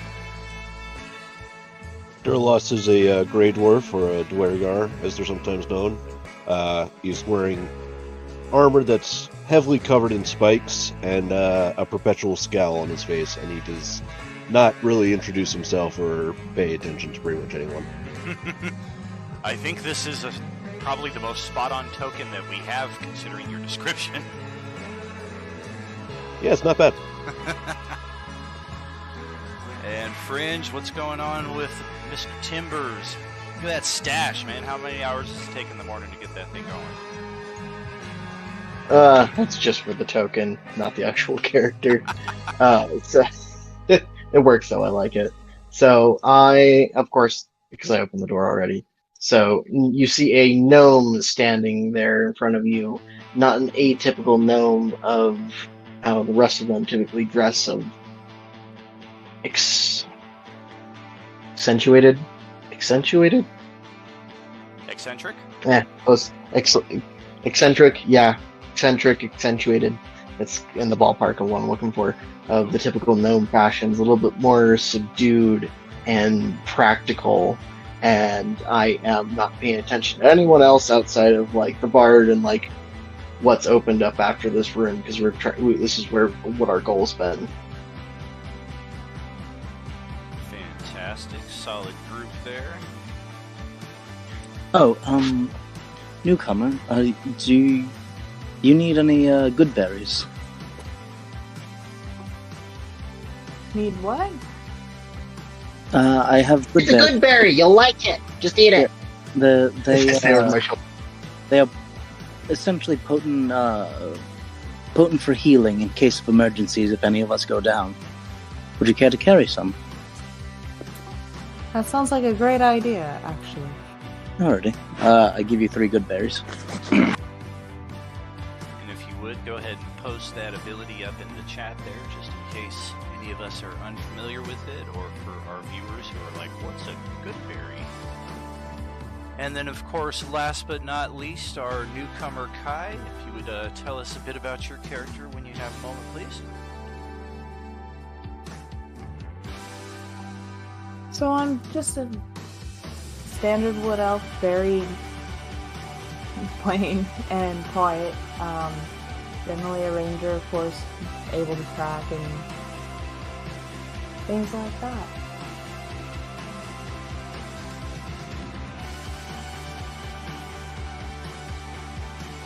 Fantastic.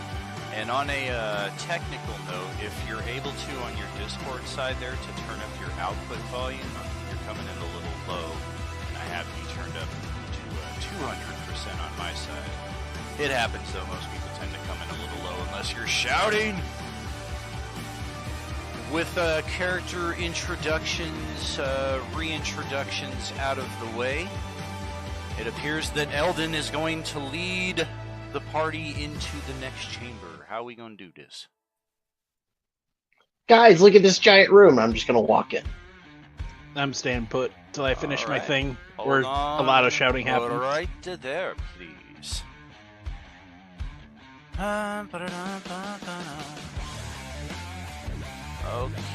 Okie right.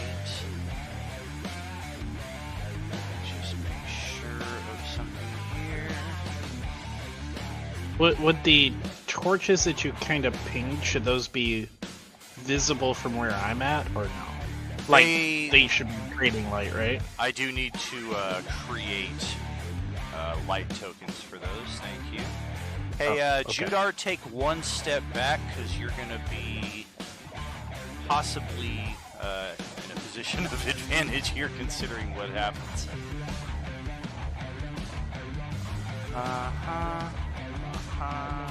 Yep. Oh, I also wanted to bring up with you, I didn't have time last week, but for how this is working for my class, I perpetually basically just have mage armor on all the time. Gotcha. Hey, you because of skills. Hey, It wasn't on purpose. Eldon, roll a dexterity save for me, please. And anybody who's watching on the Twitch feed knows what's going on, because you can see behind my GM screen. Is this a magic-related roll? It is not. Perfect, okay. Just flat dex. Dexterity saving throw, yeah. Oh, saving throw, sorry, I misheard you. Let's see. 11, that's not terrible. It's not terrible at all. Unless you happen to walk right into a gelatinous cube. In which case, and this thing just sucks you up like a big old thing of Jello. Oh no. On a failed save, the cube enters the creature space, although in this case you walked willingly hold into on. it. So, Oh, yes, I did. disadvantage on your dexterity saving throw, although even had you not had that, you failed it by 1. You take acid damage equal to 12 points. And that's just an automatic reaction. There's nothing I can do to off that. Unless you have some kind of reactionary, like elemental absorption, like a ring of elemental resistance in that respect. Do you have the Ring of Evasion? Were you the one who got that? No, I got the refueling one. Oh wait, no, I did get the Ring of Evasion. Hold on. Let me read this. Guys, like, I forgot thought had that. you got the Ring of Evasion. I was scrolling up in notes. I do! I forgot I had that. Thank you. I'll just read this again, tragic, especially for our listeners. If we have any today, hello if we do. The ring has 3 charges, and it regains 1d3 expended charges daily at dawn when you fail a dex save. Throw while wearing it, you can use your reaction to expend one of its charges to succeed on that throw instead. So I'm going to use one of those charges to auto succeed. Yeah! He just kind of does the Fred Flintstone, like stops in midair and his feet are like running for a second, and then there's like a little puff of smoke as he backs off the other way. Guys, there's a giant jello! Well, it has revealed itself, fortunately, and Judar's kind of like, that could have been me. Group initiative roll is not working. Okay, I'm gonna back out of here real quick, reset the API sandbox. Technical mumbo jumbo.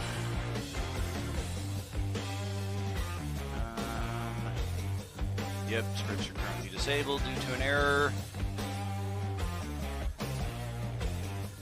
Spinning up. Sandbox. Oh yeah, especially that one. Don't feel bad about forgetting about that ring. I totally forgot I had my Cloak of Evasion when all those arrows came at me, so... Oh no! I just commend you on recognizing it as quickly as you did. Usually it's the kind of thing that, like, we're 3 rounds into the initiative and somebody's Yeah, like, I was like, crap! wait, no, somebody got the Ring of Evasion. Somebody got it. Who got it? Yep, pretty sure it was you. Okay, group initiative. Pow, there we go. Oh dear God, I got a -2 on my initiative with the cube. Use the lights. Oh, I need to roll. That's fine. Oh no, I rolled for everybody. Oh, you did? I got the API to Yeah, finally he work rolls. correctly. Got it. Okay. That's usually how Well, I use just Dragon rolled Box. my initiative.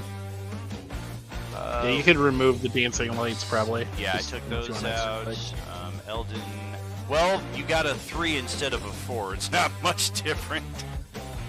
I rolled you a 3, you rolled yourself a 2. Oh, okay. Alrighty. Let's get all of this into place. Turn order right there. Tuki has got the top spot with a 14. Judar is following that up with a 13. Kai, our Elven Ranger, with an 8. Asila 10 with a 7 for once not going at the dead last spot. Gideon has a 6. Durlus a 5. Eldon a 3. And then my gelatinous cube a -2. So, So it Dom, misses its first turn, right? what's that? It misses its first turn, right? It Is that should, negative? right? Technically, it goes on an 18 next turn, right? Actually, no. We're going to switch to Advanced D&D 2nd Edition rules. Now, all of a sudden, I'm going first. Oof. Oh. What's your Thaco? Womp womp. Dom, why don't you take it away, my friend? Okay, is there a check to learn about this thing that just appeared in front of me? You can roll an Arcana check. It would take your action to do so as you try to recollect any possible bits of knowledge you've learned.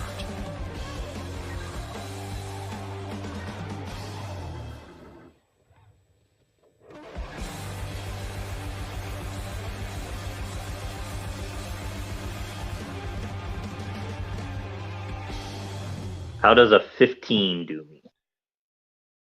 That's pretty respectable. Alright, so what you know about this thing is... Oh no, that's the Trask. Keep doing that.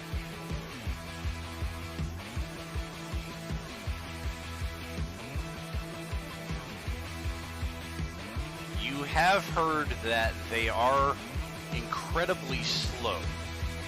but they do tend to lie in wait, and they're nearly invisible if they stay motionless. You've also heard experienced adventurers and trackers kind of tell that they're able to determine the presence of a cube or oozes in the dungeon by the cleanliness of the dungeon around it. And this is kind of a picture-perfect example. This is an ancient ruins, and it is just spotless. Like, there's not even bone or anything to be found, just some loose pebbles on the floor. Obviously, oh, go ahead. When you get the chance, could I have my owl? Oh, for sure. Yeah, I need to add that back in.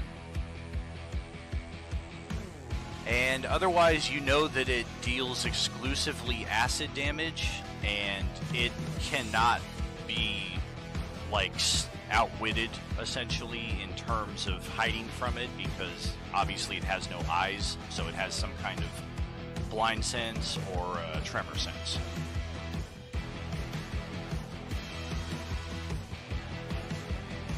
And you Okay, still have your move and your bonus. Right.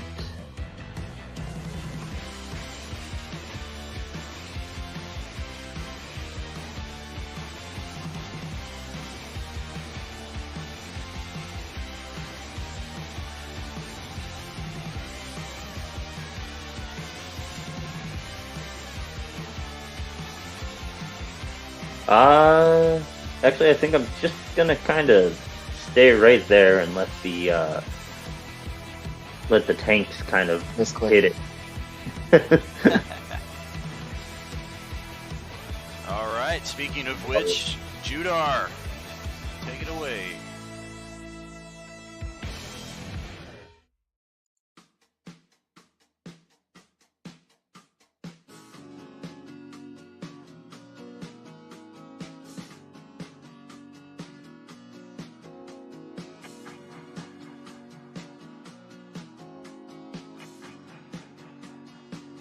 Judah, are you there?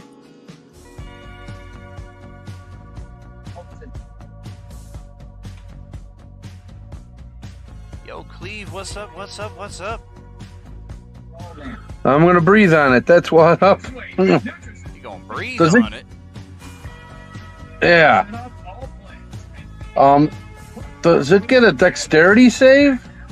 I believe Like that's how it works. I think you don't roll Yeah. an attack. Right, but I mean, it's. I don't think it can move out of the way. That's what I mean. Well, I guess I could roll a natural 20 and get a 16, but I don't see that happening. And that's exactly what I got. That's funny. Natural 20. I think it would still take half damage, though. Go ahead and post your dragon breath. Reroll that silvery barbs. Silvery bobs. 15-foot cone, definitely. Dexterity saving throw, definitely made it. Natural 20. Failed save, die 10 of damage type. Increases at your next level. Once you use metallic breath weapon, can't do so.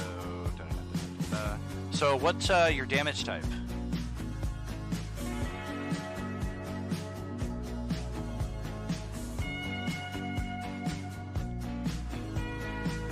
Metallic brass, I think that's isn't that acid? That'd be fire. Oh, it's fire. Good. I'm pretty sure brass is fire. Fire! Yeah, also, reroll the nat 20, please. Wait. No! Yep, silvery I barbs. mean, just do it twice in a row. Come on, twice in a row. No pressure. No! I got 2 of them in a row. This thing is just gonna juke like all over the place. It's just gonna roll over like a die 6 and then flop over onto the other side. Also, I'm giving the advantage. Who are the new people today? Kai is our new player. I'll give the advantage to Kai. I only got an 8 on the second roll. That's not Shame. good.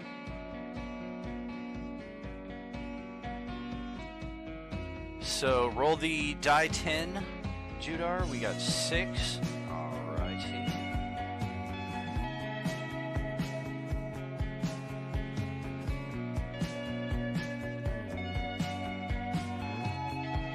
Bit of damage as this thing kind of melts under the heat of the fire. Still a lot of jello left to go, however. What's your next play there? You've got your bonus action and your move action.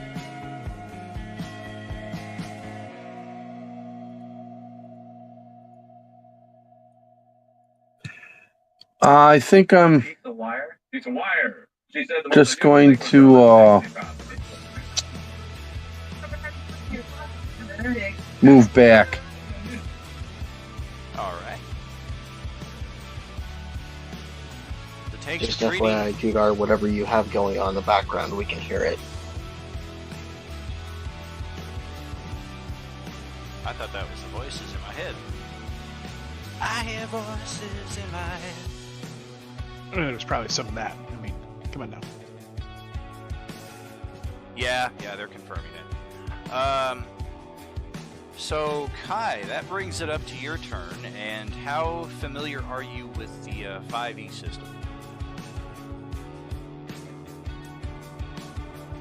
I'm a little bit familiar with it. All right. So just a refresher, you've got your move action, bonus action, and primary action here. And what would you like to do in whichever order? I think I'll move next to Judar. Okay.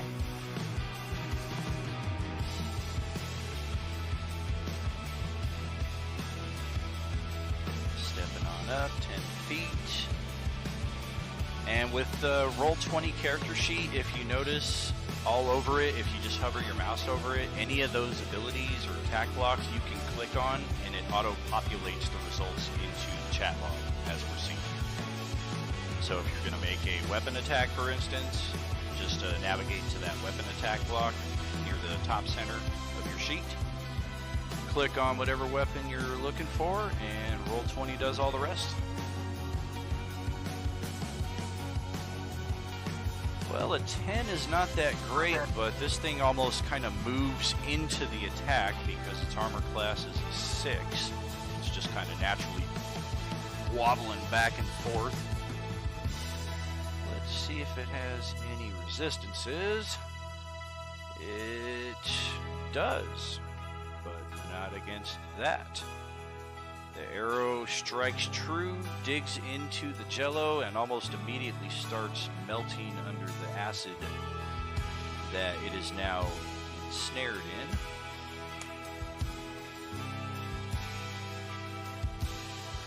And then one thing I always tell new players when they join,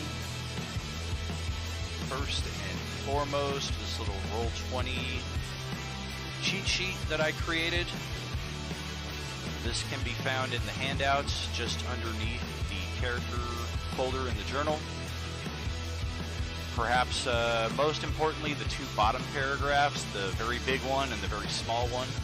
If you haven't already done it, the space saver for the virtual tabletop, click on the gear icon top right above your chat log. This goes for everybody. Audio video, click on that. Click on the video display and change the avatar size to names only, and that frees up a lot of space for you. And then additionally, I'm just going to do this to save a little bit of time. Digging, working. The lowercase I that you see above the chat log is our compendium. All of our items, spells, monsters, etc. can all be found in there. All characters begin with 3 potions of healing, and for flavor purposes, they are essentially patches instead of potions that you drink. And Awesome. house rule for potions is a bonus action to drink a healing potion instead of a full action, so it kind of allows characters to keep themselves in the fight a little bit longer, especially if we're short of healers, which I don't think we are tonight. We've got a bard, and we've got another spellcaster, and another spellcaster, so we might have some healing there, but otherwise that's a very quick tutorial there. We'll definitely cover more as you play. Alrighty. Do you want to do any additional movement? You can kind of bracket your movement around your attack, like move, attack, move if you wish, or do you want to stay up there? I think I'm just gonna stay where I'm at. Excellent. Westy, let's see what you got going with Asilatem. Yep. So just to confirm, there's some lights like right here or something, so the cube being right here, I should be able to see, correct? Yes, I'm going to Okay. Just that right now. Bing, bing, woo. Okay. And much like the dungeon on the Wednesday night campaign, these are all continual flame torches. So any of your characters may, if they wish, grab one of these. I will be snagged. Yep. Don't worry. I'll be grabbing that torch. Absolutely.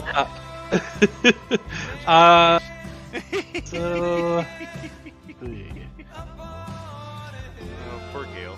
So I obviously did not finish my detect magic ritual. It's like, okay, well, so much for that. There's screaming. And I will go ahead and stand up because I assumed I was kind of sitting down, reading the book and doing that. So we'll stand up. I'm not really going to move anywhere. I'm just going to go ahead and launch a little lightning bolt at him. And nope. That'd be a nat 1. Wow, you still hit its armor class, but due to the rules of the game, that is a miss. That would be a miss. I was still. I kind of stumbled on a rock or something. I went a little high, like crap. And I'll just stick in the back there. Sounds good. Okay, all of the torches are now controllable by all players, so once you're in position, any of you should be able to just grab one of those up and make use of its light if you so wish. Some of you have dark vision attached to your tokens, so it may not be as necessary. Just keep in mind that dark vision is blacks and shades of grays, so if it's anything based on color, you might be a little bit like, I don't know. Gideon, what's happening with you, my friend? I think I'm a good distance away. I think I'm good here. I'm gonna look at the gelatinous cube and go, you wibbly wobbly, pathetic excuse for a dinner party dessert. How dare you be in our way? Vicious mockery. Oh, I love it. DC 15 wisdom, please. DC 15 wisdom, and I am thinking let's also the top left of your character sheet there, Gideon, inspiration box. Go ahead and click that. You're going to have an inspiration to use at a time of your choosing. And by the rules of inspiration, you can use that for yourself or another player. And because it's roll 20, it's not used before the die is cast. It's a reaction after the die is cast. So it's like win-win-win. Nice. Okay, DC 15 wisdom save. I got a good feeling about this. Oh boy! A 10. Yeah, no, it's 15, but... Alright, how much psychic damage is this thing taking?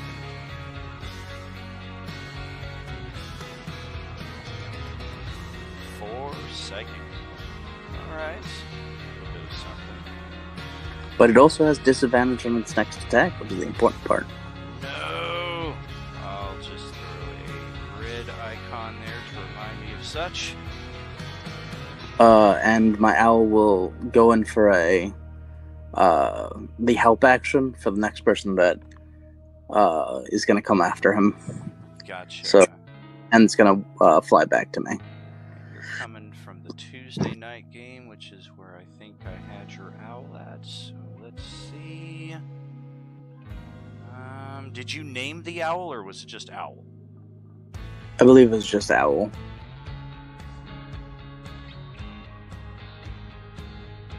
It was just like the Owly McOwl wing or anything like that. I don't think I ever named it, but you could just give me a basic owl Yeah, if you'd like. We'll just have to create a new sheet for it. Okay. Yeah. Let's grab that. Is Durlus here? Yep.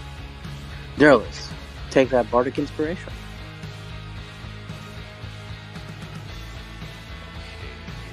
Owl. Character sheet. This just your journal. See it, edit it, drag it to the tabletop, and if you so wish, you can rename it. There we go. Okay, so advantage for the next person, and Durlus, it is your turn. I could run past friendly spaces, right? Like past Judar. Correct. It does count as difficult terrain, so 2 squares for every one, but otherwise it's no problem. All right, I'm gonna run up and punch it really hard. Oh man. Whoa, there's an owl clone. Whoa, 25. Bam. Okay. We'll take And then I'm gonna do it again. No. Oh.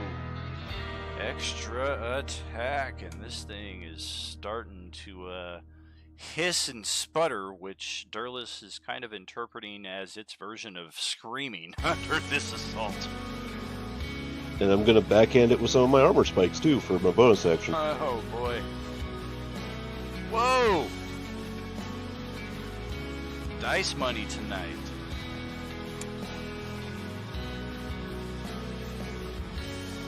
Well, okay. 3 for 3 for, what was that, 16, 25 points of damage. And I didn't even have to rage. No, you didn't. Jeez. The dice were solid on both sides, too, even if you were to have disadvantage. Would Durlus be under the effects of a long rest or no? Since we long rested? He wasn't here? He would be, yes. Okay. So you should make sure you take a long rest, because we had that whole fight at the elf encampment. Yeah, if and he had everything. taken, Well, yeah, I did. if he had taken Durlus over to Wednesday night, then no. But since he has a different character for that night, then yes. Alright, Eldon. The guy that started this whole thing, what's going on? While this is happening over the last 6 seconds, I'm just screaming, standing in front of a gelatinous cube. It's been really eventful. So I'm gonna panic, because I don't want to be anywhere near this thing, because being bookish gnome, I have a vague sense of already of what something like this is. So is there any, like, perches or anything in this room I can, like, get up onto? There's not, other than behind this thing, like there's this elevated platform back here that's a good 8-10 feet higher. If you're somehow able to vault yourself up to it, otherwise you gotta kind of do one of these here, take the long way around.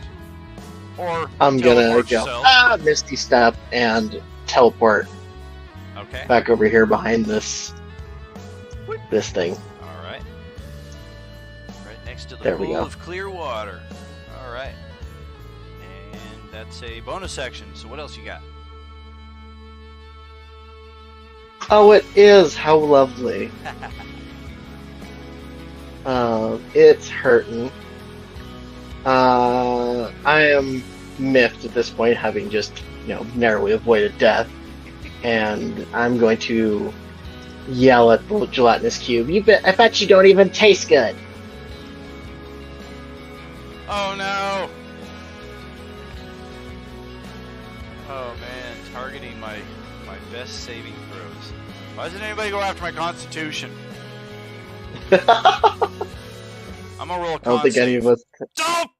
Natural 1 on my con save. Well, that natural 1 would have been my wisdom save, so instead of a 6, it's a -1. Wow.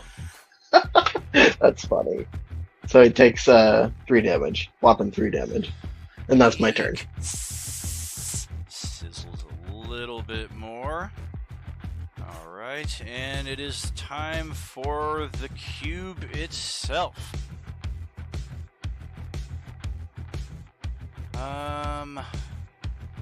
Fringe, can I get a dexterity save, please? Oh, not again. Hi there! Oh, there's another one. Jesus. At least you didn't I'm over this. teleport into it. That would have been hilarious. I was waiting for you to. No! Oh, Oh, way! you can use it though. You can use your thing as a reaction. Ring. Second charge. Auto success. Oh my gosh! I am not. Really I am not unlucky. getting gelatinous cubed. Wow. Okay. Well, it Unless can't- you're saying that 2 nat 1s is just eliminating a reaction, but No, not at all. Not at all. For the Friday night game, we're a little bit more tight to the rules. Then yeah, we're like that. But with the open tables, it's totally free. Okay, it cannot move into your space. It is gonna just kind of whip out a little acidic pseudopod at you, which I don't imagine an 11 hits. So it's just gonna kind of sizzle off of the stone steps right there. It will approach even a little bit closer. I'm gonna shriek and there's a line! And that's the gelatinous cube that got a mighty 2.99 on its initiative. Now for the one with the negative initiative. I guess we're just gonna try to steamroll right into the collective of 3 right here. So for Kai, Judar, and Durlus, that will be dexterity saving throws DC 12, please.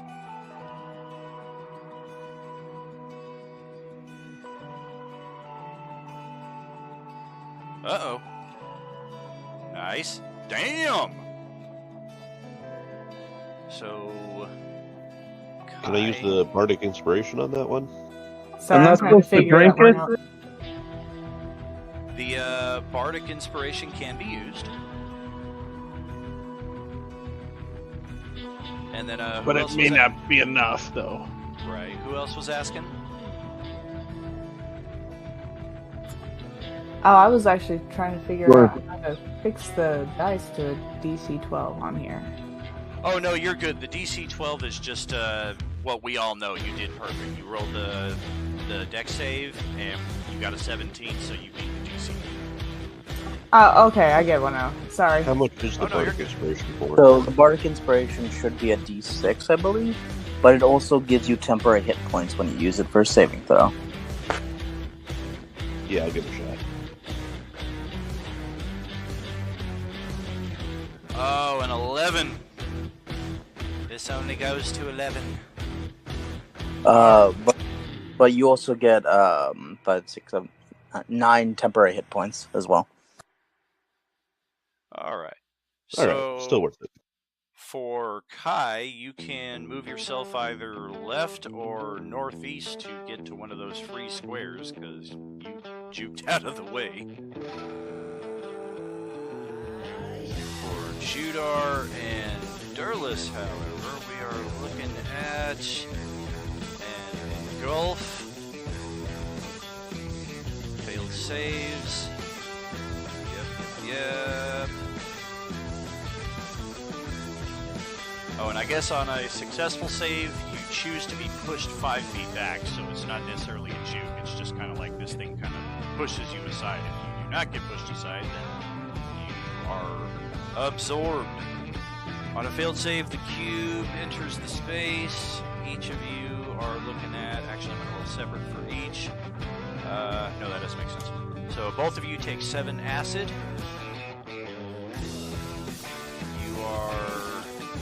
strained and cannot breathe. And you will additionally take acid damage at the start of each of the cube's turns going forward, assuming it has another turn.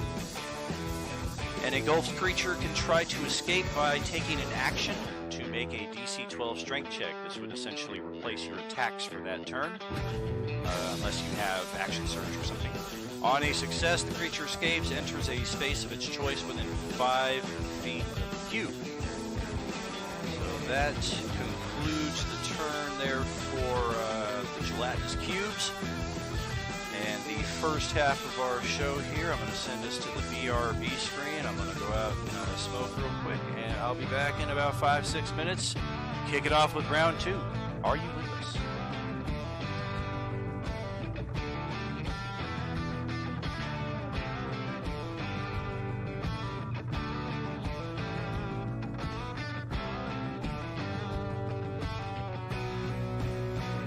Look at me having to save Durlus's ass again. Just like old times. I'm covered in spikes and the thing just ate me. I feel like this is going to suck more for it. Probably a combination. Oh, it definitely will once I pull you out of that with the Thorn Whip. I was seriously thinking about lightning luring somebody, but I was like, I don't know. That's 2d8. I think we can probably kill this thing before they take more damage. That's true. So, I mean, even if they're in it, they can still attack. And yeah, Dom, apparently, rules as written, you can technically grapple the gelatinous cubes. They're not immune to it.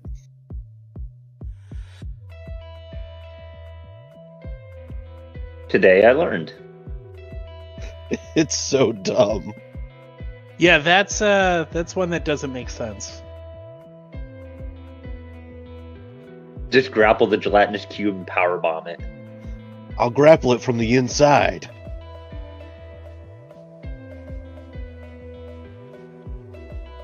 I mean, at that point, are you just walking into its space, though, and engulfing yourself? Like...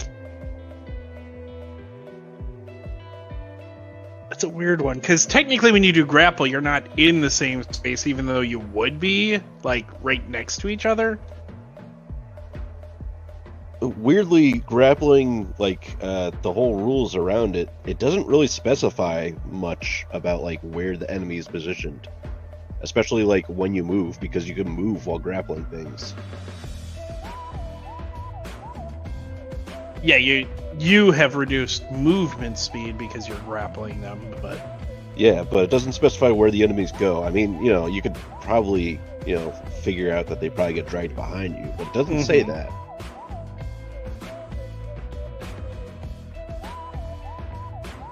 And also, you can grapple as many creatures at the same time as you want. There's no limit. Yeah, as long as you keep making the checks, you're good. You just got a whole bunch of creatures next to you.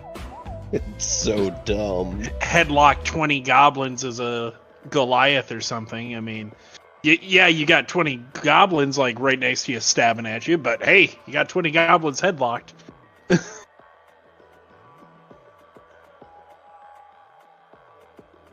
That only goes so well. I'm a barbarian. I could take it. In the army, we were doing combatives, and I don't know how the hell it ended up like that, but I had, like, we were just doing floor mat combatives, so it's just massive free-for-alls and everything, and everyone was always going for rear naked chokes on you, because you're going to tap out real quick if somebody gets your neck. And somehow somebody came up behind me. I swung them off to my side. I got them in a weird headlock with their body going alongside mine. Somebody else tried that. I swung them around. I had two people in headlocks.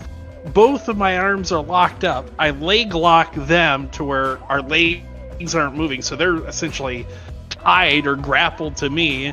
I can't do anything, so the third person that comes up starts choking me out, but it's like, I don't know what to do. I only have 2 arms. I can't grapple anyone else.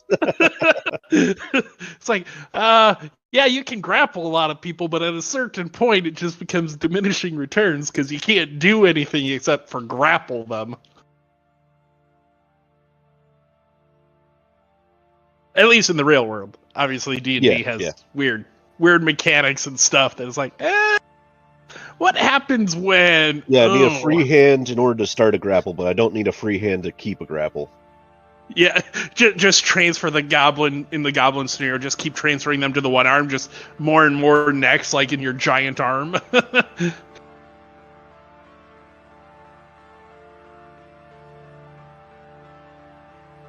Is there seriously no rule about how many creatures you can have grappled?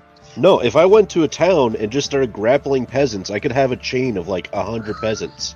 Yeah, I don't know that there is. It's I think realistically speaking, though, you can only grapple I would have to think that it becomes much harder. Like you're rolling at disadvantage in the grapple checks, and then eventually like disadvantage minus the number of entities you're grappling. Yeah, if we want to homebrew it, it would make more sense. Yeah. I mean, to make it realistic, but rules as it's like, that's a weird one. It's a weird scenario. I feel like most DMs would just like veto that after like 2 people if you're only have 2 almost arms. certainly. Yeah. You can get away with it for one drunken tavern brawl, and that's it. I grappled the entire bar.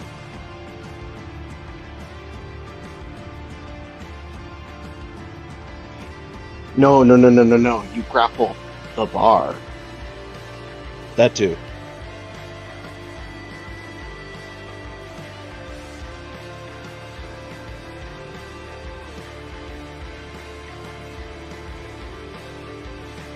I mean, grappling the bar is just end of the night passing out on it, right?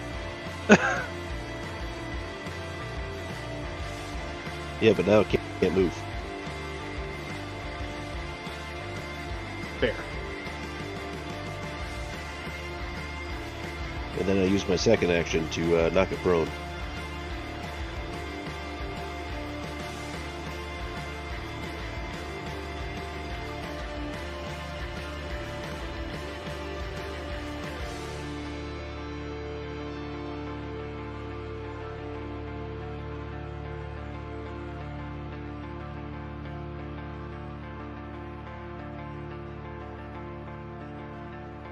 And since you have taken some damage, don't forget you have that Amulet of the Drunkard. Speaking of bar.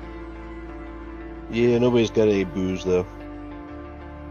Well, I'm not giving you my booze. That's for sure. You also said you don't have any booze. Yeah, no. What you have is... Yeah. Fair enough. In that essence, you are correct. I do not.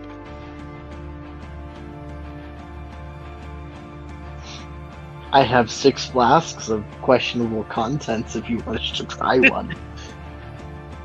What's up? Welcome back. I hear all this It was talk funny. about grappling taverns and bars and stuff. I'm responding in the Twitch chat there. I think it's just best if you try to grapple the planet, right? Yeah, might as well. Grapple! Well, I mean, if we're going off of like Marvel, the planet can have a physical human form, so sure. you technically could grapple a planet. I wonder what his strength modifier is. Yeah, Especially if your name is Hal. Knowing 5e, it's probably capped off at +10. Crap! So you're saying there's a chance? Oh yeah, 10th level characters just like, I'm gonna grab this mountain here that I think is rooted pretty deep and just see if I can fling this planet at the Tarrasque. But the Tarrasque is on the I don't care. Alright. Hey, Tuki, let's take it away.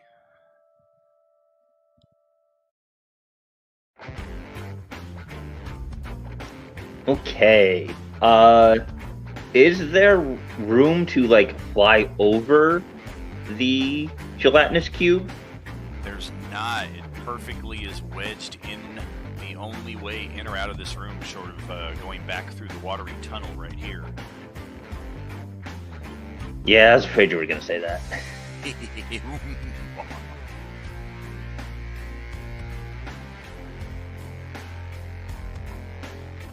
So I'm the only one that's not technically stuck, but at the same time, there's potentially another 2 gelatinous cubes in this room. I feel like. I mean, nobody said, "Hey, let me do something and wait." Nobody said that. The gnome saw potential knowledge and stopped listening. There's your con save. All right. The gelatinous cube gives a bow of appreciation before rolling its mighty 22.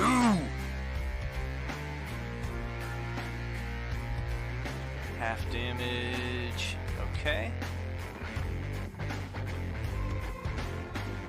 Little did you know it's a were gelatinous cube and it shifts to its original form. Just kidding. Seems like Are the your easiest rolls mirror recording up in the chat? What's up? I know that would freak out Tookie Tookie more than just seeing the gelatinous cube. I just want to see 5-foot radius. Yes. I'm kind of thinking that's going to hit all of us right there, actually. Yeah, but we have the gelatinous cube to shade us from the worst of it. Well, roll the con save nonetheless. Let's see what we're looking at. I was gonna say, I think I should be able to pick a corner there to keep it away from them. That's true. The radius, though, might still spill it out into them regardless, because if you pick a corner too close to here, then you're hitting Gideon and possibly more. Other side, yeah. Yeah, fair enough. I'm just but a wee lad, please no. He doesn't have to target the cube. He just targets the center of the circle. Correct, it's a point, not necessarily a creature. I was assuming he was targeting the center of the cube. My mistake. Anything else there, Dom? No, I moved to cast a spell. I think that is probably... Yeah, that should be it. Alright, Judar, you cannot breathe, you are restrained. What's your play? Got a question. Can I exhale? Like fire? I'm guessing not, because it's technically a breath weapon. And part of it is the breathe in, yeah? Technically, you can still attack with your weapon even though you're restrained, it's just at disadvantage. Just an idea. For show. Do I do the save at the beginning or at the end of my turn? If you want to try to break free, it will take your action to do so. It's a strength check or athletics check if you are trained in such.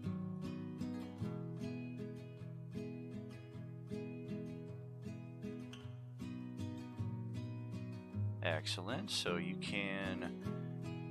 I guess you got 3 choices: northwest, northeast, or east.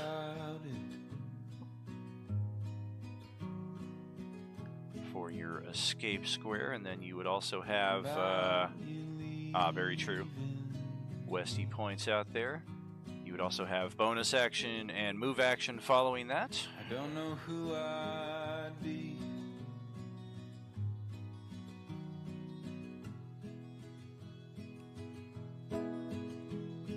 Would everything we built just turn to broken leaves? I don't think about it.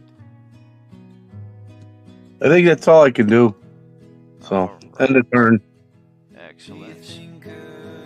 And Kai, that will bring it over to you.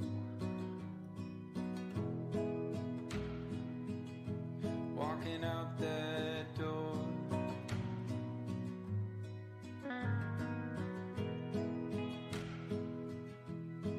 hearing me talk to myself in the morning anymore.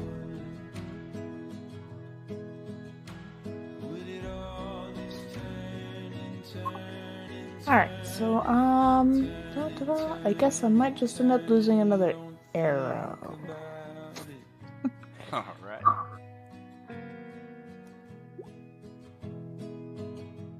Well, even with, I think, disadvantage for shooting at adjacent square, the AC of this thing is just horrendous, so... Yes, indeed, another arrow sinks deep in there, and you watch some of your lovingly handcrafted work just go burned up in acid. Yeah, it kind of sucks when you don't have those kind of spells. Any move or bonus for you, or you want to stay there?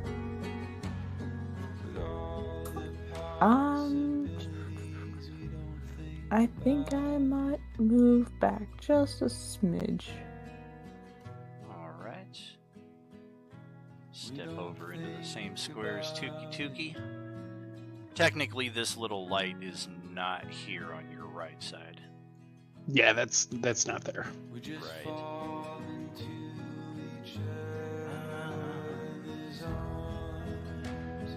Well, Westy, what's happening? We'll shift over here a little bit, just to kind of give myself a theoretically easier sense of hitting it, and we'll try what we did before again. Oops, helps if I do the right thing. I like a strength save. There we go. Geez. 15 to hit for 18 damage. Oh.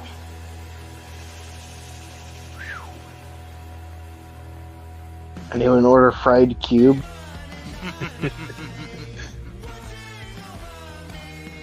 And that'll be my turn. And Durlus feels a little bit of static shock trapped inside of this thing as well while it's taking all this electric damage, and when he comes out he's going to have a pretty wicked fro with his hair and beard there. Just tingling. Completely. Gideon. Hello there.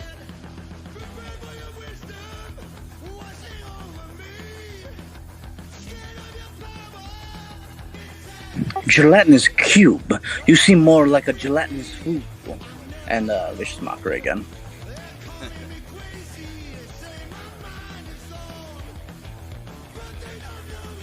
Oh wow. Flood. This time it is prepared for the vicious barb and rolls a natural 20 on its wisdom save. I'm not going to use my reaction because it is only a d4. And my bird's going to give Durlus some advantage and then get back with Levi. Alright. And Durlus, that is over to you. I mean, I'm inside it and I'm covered in spikes, so I guess I'm just gonna start, like, punching around me. Very good. Attacks are at disadvantage because of the restraint, but that wouldn't have mattered last round. Let's see how you do this turn. A 12 is a hit.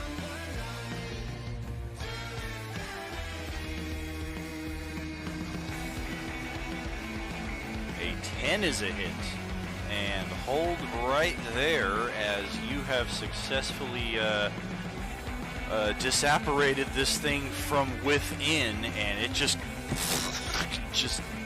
puddles at your feet as you take a little bit more of stinging acid, not damage, just narrative, as it just kind of rolls down your form, and the rest of you kind of behold Durlus standing there almost like Drax after he gets out of the worm.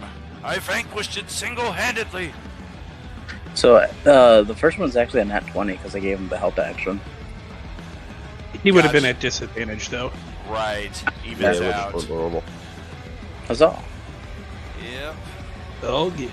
Well, there goes the one gelatinous cube, one to go. Yeah, is it an action or a bonus action to use healing potions? Bonus action. All right. I Well, didn't actually, no, I'm good. I got temporary hit points, so I'm good. Yeah, I was gonna say I didn't even see your hit point bar down. You still have your move action though, if you want to proceed into the chamber or back for whatever reason.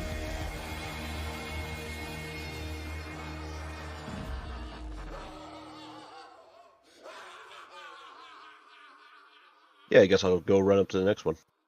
All right. Oh, silly me! Didn't even notice the stairs right there in front of you. Yeah, you gotta go the long way around. All right, charges right on up, ready for the next turn. Eldon, now you got a little bit of support here. Yay! So, am I within reach of this cube? Oh, definitely. That's a problem. So if I move, it's gonna be a problem. Unless you use your action to disengage, yeah.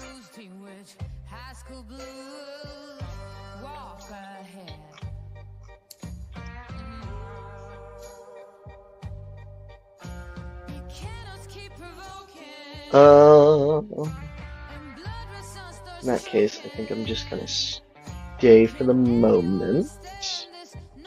And I'm gonna grapple it. Can't do that. And that would not go well for me. I'm a little 3-foot gnome. Because this one has not been hurt yet, so I won't do that. I'm gonna turn around and I'm gonna go Firebolt. Fireball, fireball.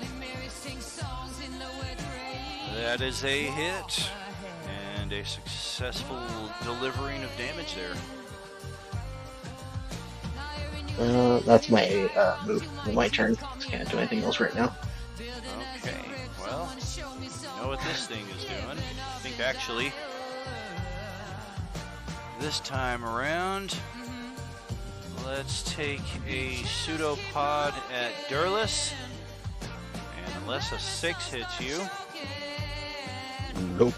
And we'll slide right into your squares there and prompt another pair of dexterity saving throws. Oh, me too. Absolutely. Okay. Oh! Let's see if this one works. Well, Come on, oh, come on. Since I see it coming, I get advantage on it because of danger sense. Post the danger sense. Yep, effects you can see, such as traps and spells. I don't see why not. So yes, indeed, you can get pushed 5 feet away from it.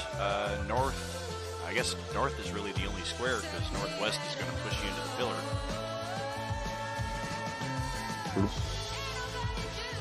And 3d6 acid damage. Are you going to burn the last charge? I'm gonna use my last charge. Oh, God. I'm gonna use it. Wow. I'm not gonna cube. All right. This poor little gnome's gonna have PTSD after this. Maybe they'll learn a lesson. Okay. Go ahead and move yourself 5 feet. I guess you're getting pushed either north or off of the ledge to the west or down the stairs to the southwest. I want to go off the platform. All right. Roll an athletics check in response to that. Since you're technically getting pushed off.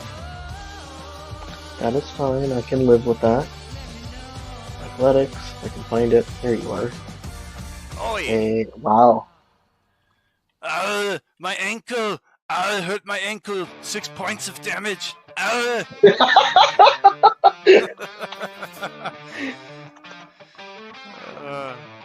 Yeah, long ago, apparently Arnold broke his leg while he was skiing, and my friend Justin and I were talking about it. You're like, you know what that sounded like, right? I broke my damn leg.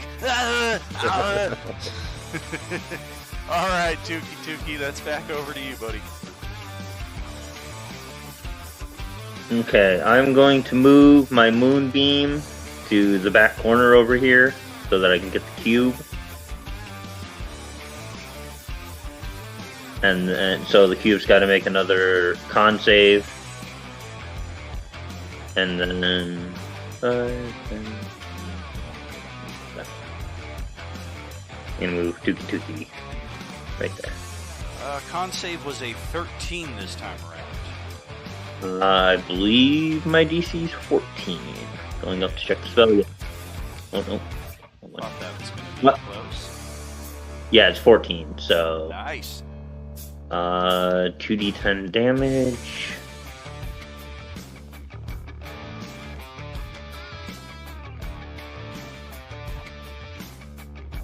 That's 9 radiant. 9 radiant damage. Alright. And this thing is starting to sizzle and sputter and steam just like the last one. Keep at it, and this thing should be pounded away into a pile of, into a puddle of nothing in no time. And Judar, that's over to you.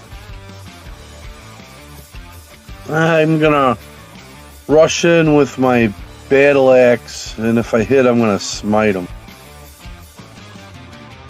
Thunderous smite. Nice. Going AC/DC on him. Thunder.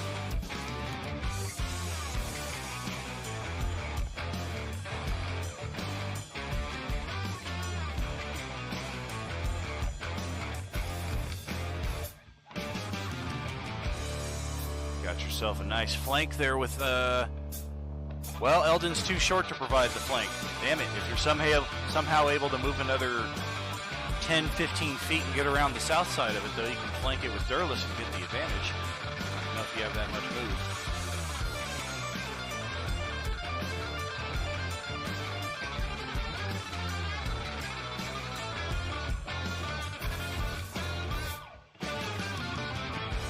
I got 30. I think I shot my wad, you know? Gotcha. Yeah, I mean, it does only have a 6 AC, so... I'm sure you'll hit it. There you go. And add in the smite. Woo! Even 20. Hit me. I also like to live dangerously.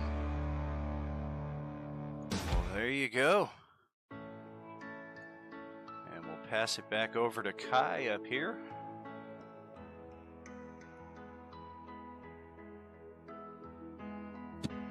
I don't think I've used any spells since our last. You are correct. That would have been your first one.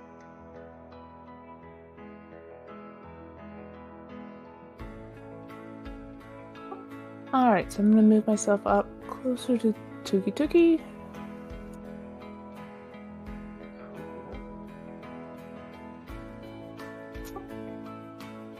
Alright, and... Does anybody need any healing?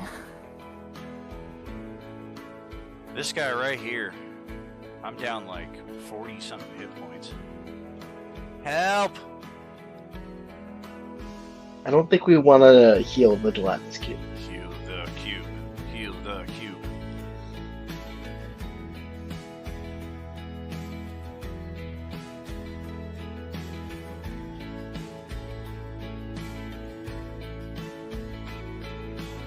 Otherwise, so far, if Kai's looking around, she can probably just make out the gnome around the corner of the platform here. He's just a little injured, holding a injured ankle.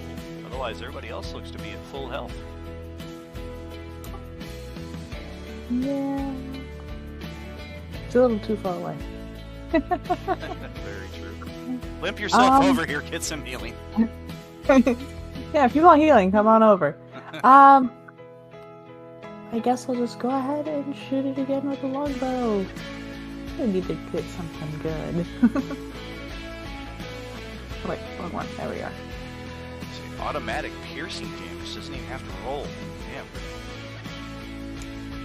Alright, another arrow is true, and another arrow is evaporated.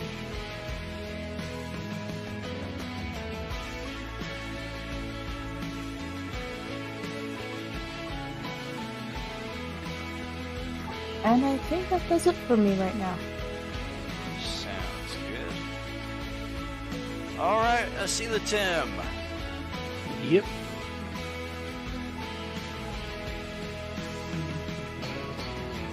$30. Nice. I clearly see this guy. It worked before, so we'll do it again. It did not work. It worked the way it did the first time. It's because Although he's just disappeared. That's He because just you don't disappeared. see it. That just you came off a little too cocky there. So I was like, well, I'm gonna activate my invisibility cloak. Darn you, Nat Ones. Hey, Ben joined us. How long you been here, dude? I also pull the cat that I thought I had pulled out previously from the bag and launch it right next to the gelatinous cube as a bonus action. He literally just joined us. Just the optics of that are hilarious. Yeah, that makes sense.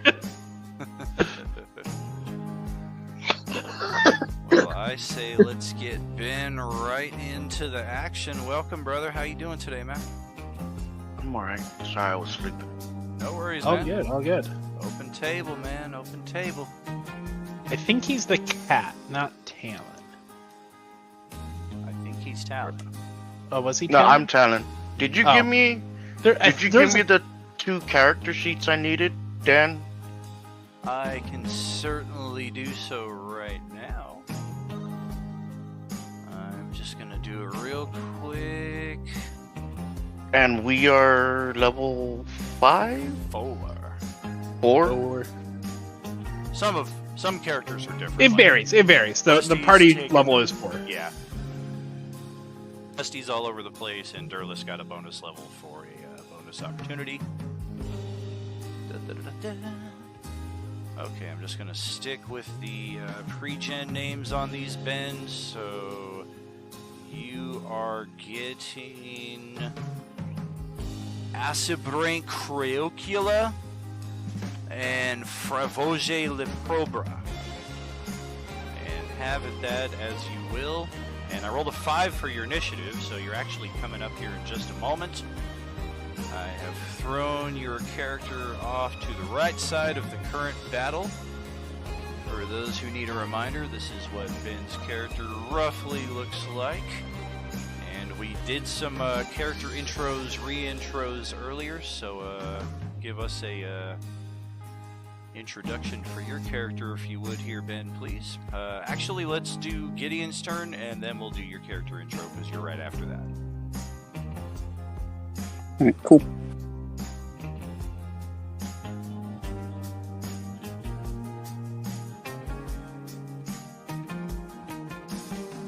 Alright, so the one Gelatinous Cube is down, right? Oh, yeah. And apparently my party is facing some form of atrocity on the other side of this. So I'm gonna waddle over here. 10. Ah, I see. Listen here, you you sleazy gelatinous cube. You shall not take care of my party. What you see here is the greatest piece of work that has ever been seen. And I just strum on my lute, and and I'm going to essentially, by the cringe alone, vicious mockery him. Oh man, he's playing D sharp F flat. Oh, it's hideous. Oh, well, it's not the greatest damage, but this thing does seem to recoil from the abhorrent sound that Gideon produces. Absolutely. And has Eldon been getting his ass beat by this thing a lot?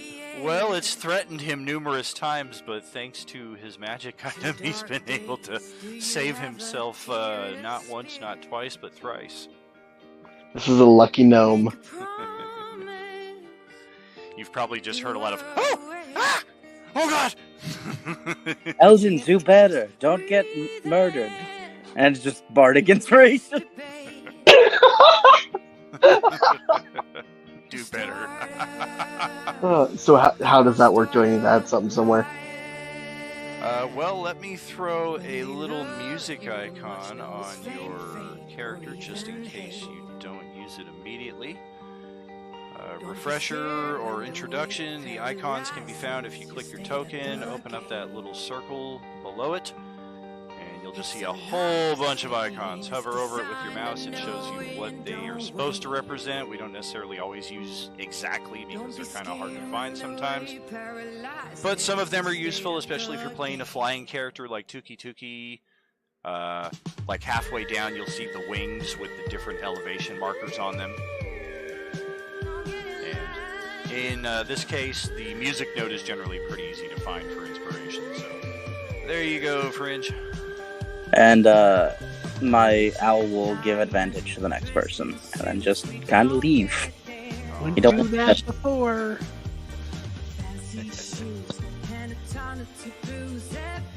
And Ben, tell us about your character, please. And then take your turn.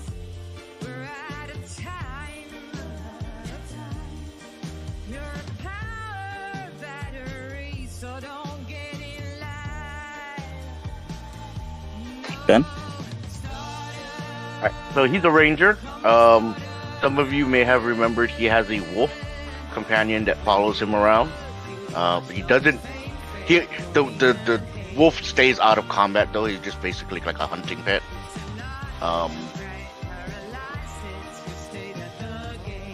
And yeah, you might notice some changes after the level ups coming in. And he has like animalistic features in his face that you notice. So he's not quite human, but for the most part he is. Very cool. For some reason, I thought you were playing the cat character from last session. Yeah, that's Drist. Ah, okay. I mean, Gotcha. Yep. Don't see nothing but blackness. Darkness, impersonate me. Do you have dark vision? I'm not sure. That's a good answer. Also move, because you should Yes, see lots I of do. lights. I do have dark vision. Okay. Well, you should be good to see now. If you are not, usual page reload should fix that malady. Take it away. And Durlus is on deck. Oh shit. Cube in front of me. Look at that. Oh, look at that. You can see Kai's arrows inside of there.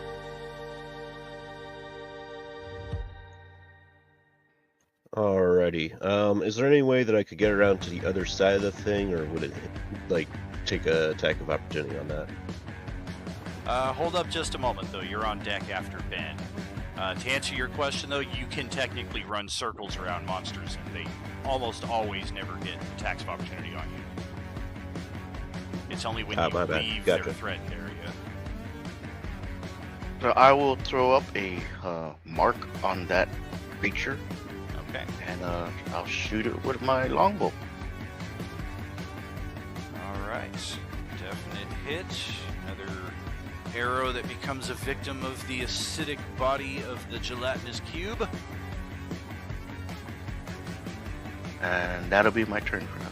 Oh wait, I forgot the D6 for the hunter's mark.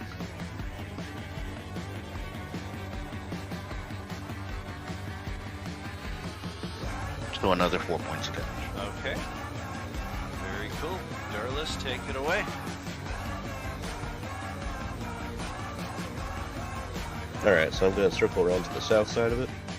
Alright. Pool of water is not deep enough to impose any kind of movement penalty, just a light clear splash, and if you can move one more to the left, you got a perfect flank with Judar there. There you go. Yep, I got moving. And I'm going to start wailing on it. Alright. Got a bad feeling about this. Oh! Look at that hit point bar drop. Come on, nat 1. That ain't a nat 1. Ugh! Oh, boy. Well, it's got just a little bitty bit of hit points left.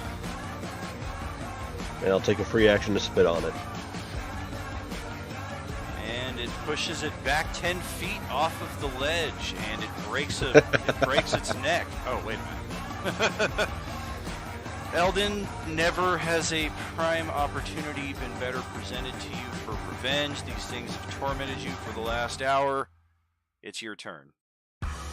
If only Vicious Mockery wasn't a D4. It is a D4. So, because this one's hurting, I know it's been hurting.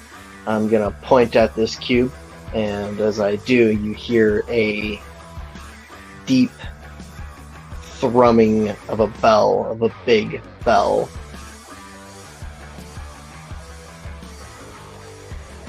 Oh, it's a 4 anyway. Oh, damn, is it a charisma Lovely. save or a wisdom save? Wisdom save. Did I set this up right? I had to add it manually because it wasn't working right. It is wisdom. I'm sorry. Let me fix that. No worries. Let me 2 open seconds. up your sheet here and see if I can make an adjustment.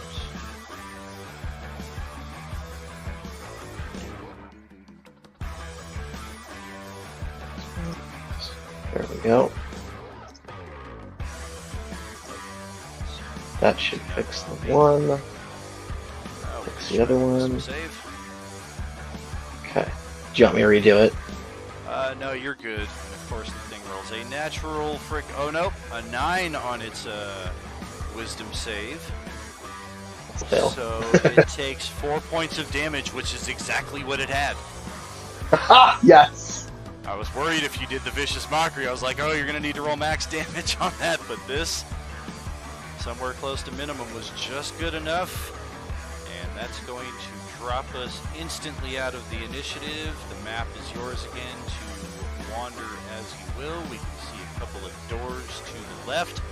It's actually a double door, but they do seem to each have their own handle to open individually. Another door to the south, in addition to what appears to be... Is that a treasure chest? Please don't touch anything. Let's see if what is magical and what isn't, please. I'm going to touch everything. Although I will grab this torch. And then I'm going to start casting Detect Magic. My owl's definitely taking that torch. That's fine. I'm gonna start washing off all the gelatinous cube bits that are stuck all over me. Maybe someone should tie up the gnome. Har har. It I'm starts bored. the room. I learned my lesson this time at least. I don't know if I used the wrong token for the treasure chest on the left, or what the case is, but regardless, it is a closed chest. I guess it just doesn't have the same lid as the one on the right. Yeah, they both look. The left one looks open and empty. The right one looks like it has a lid. Right. This one here, however, all the way on the east side. Let me just double check if I've set that one up correctly. That is indeed an open chest, and it looks like somebody's already gone through and gotten the goodies.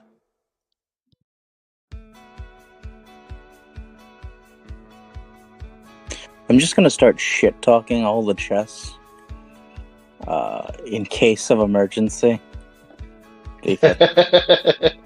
While I cannot target a chest with Vicious Mockery, if it's not a chest, I'm just like, hey, fuck you. You are not what I think you are.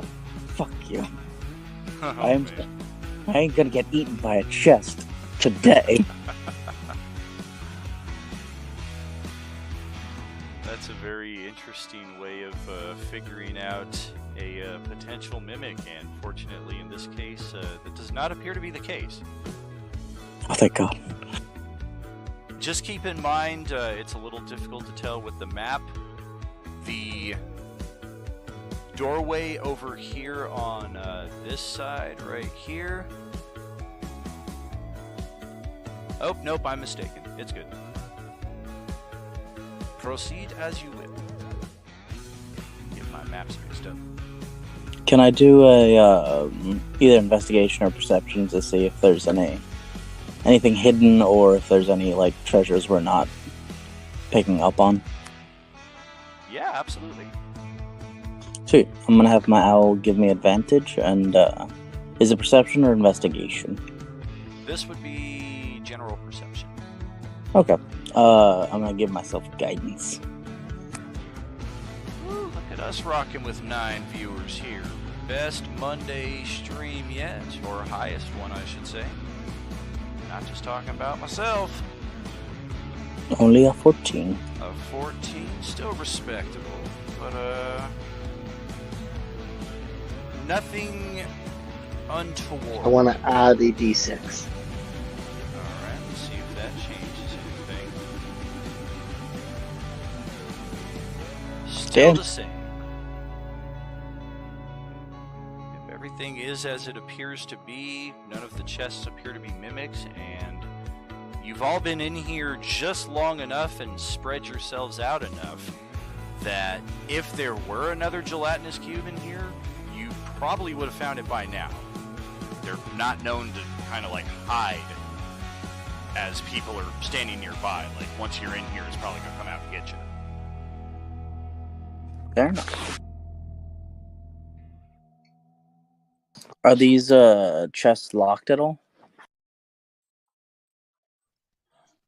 That would be an investigation check once we are up next to the chest itself.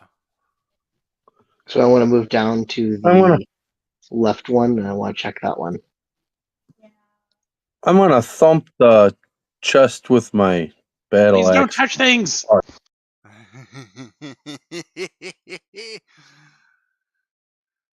Oh, it's always so tough trying to be the sensible one. Okay, let's just see. Oh, it's playing the same song in a row. Play that same song again. Well, thumping the chest right there. Roll a Constitution save, Judar. Oh no.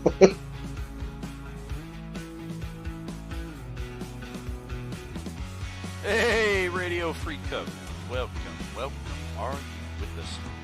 That's going to be 12 points of electrical damage as Judar taps his metal axe onto the metal chest and perfectly channels that electricity right into himself. Give me more, that tickles. Please be careful. And just looking up from my book, I warned you. I'm not doing anything. I'm gonna stand back over here because I touch things and things don't work. So I'm not gonna touch things for now. Judar snarls at him. Yowie wowie. A gift sub from Radio Free Covenant to the Noble Thief. Watching the stream ad-free primo time. Are you with us? Thank you so much. Thank you. Appreciate the love. I don't think it's showing up on the stream itself right now. I have I set up a sub and followers goal here, but it looks like I did it incorrect. Oh no, it's showing right there. No, we see it. It's Yeah, just once you below. gifted it. It's below. Oh, okay, cool. Nice. Making some progress. Love it. Appreciate the love, friends. So yes, proceed. Judar has found an obvious trap. Maybe it's a once set off and it's done. Maybe it's not. Can I do an investigation / arcana on these chests? Yes. Fire Again. away. Advantage and guidance. Okay.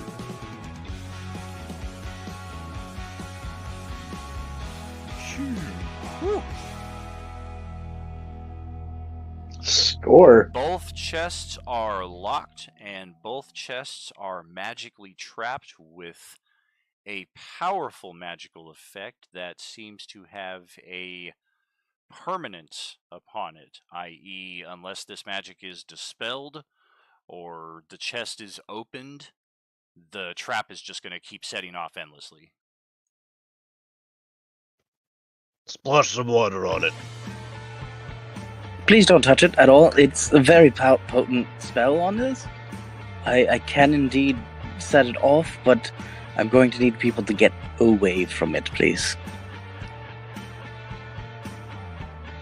say no more. I'm gonna dip to our side of the room and hide. Actually, I don't even need to crouch. I'm just standing over here next to the stairs, and you can't even see me because the stage is so tall. I'm gonna be hiding behind like this pillar thing that's here, and I'm gonna cast one of these bad boys.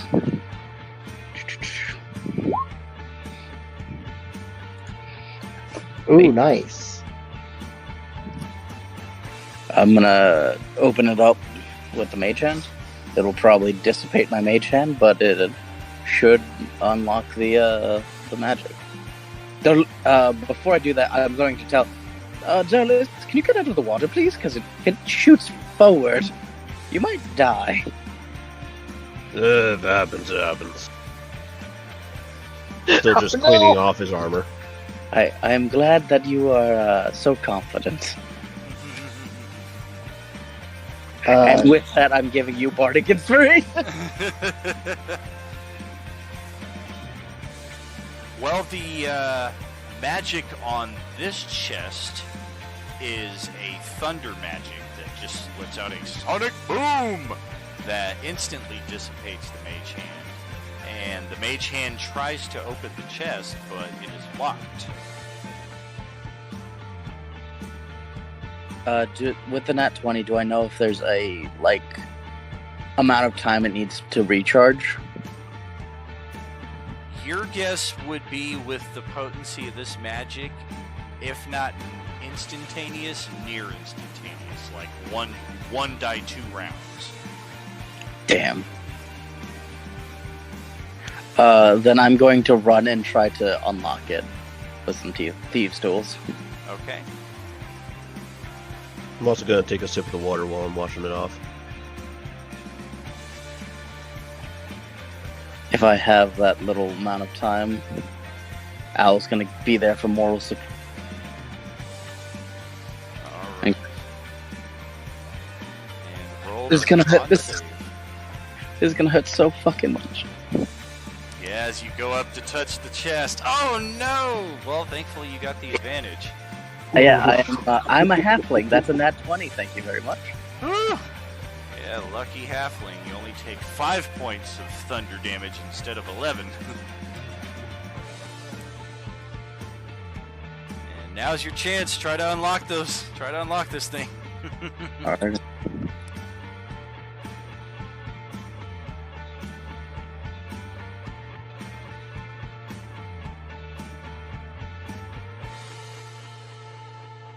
Very nice.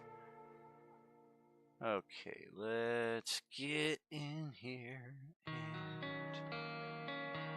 I think it will be easier if I take the chest. Oh, sure enough, I see what happened now.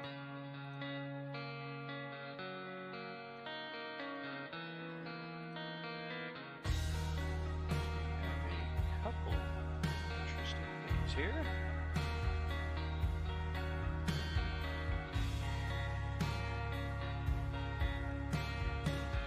And literally only a couple. There are no coins, there are no gems, there are no magical weapons. There is a silver chalice. Can I do an Arcana check on the chalice? And or a strange painting of a riverside keep. And that would actually... Let's see if what everybody else is doing here real quick. I'm just casting my detect magic ritual. Back for the 10 minutes. Anybody else doing anything right now?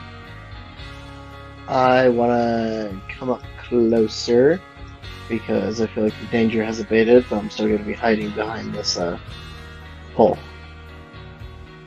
I took a drink from the water I'm in. Not sure if that matters. It's. Are you still trying to clean?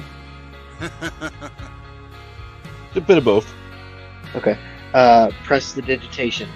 You're clean. It's very clear water, but it is not tasty at all. It's very repulsive. I've had worse. Can I do an Arcana check? Yeah, go ahead with that there. Cool.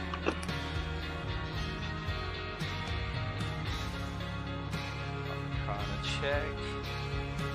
21. Yay, halfway. Nice.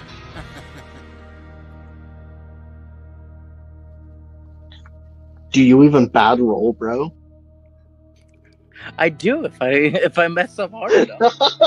Not with advantage, he doesn't. It's true. Well, the painting is a complete mystery. You kind of look at it for a few minutes, and there's something compelling and alluring about it, but it doesn't really register in any of your knowledge. The chalice is definitely something familiar, but you feel like you're probably going to need to spend maybe a long rest with this thing, just kind of going over any notes you have, trying to jog your memory, see if anything comes to mind, because it sounds familiar, it looks familiar, just not, it doesn't ring a bell at this instance.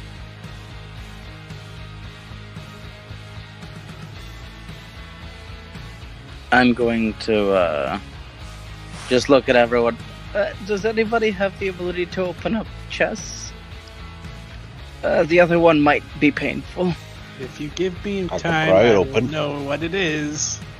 Okay, I'll give you time. While I kind of whimper in the corner, and I'm gonna ritually cast my own spell. Specifically this one.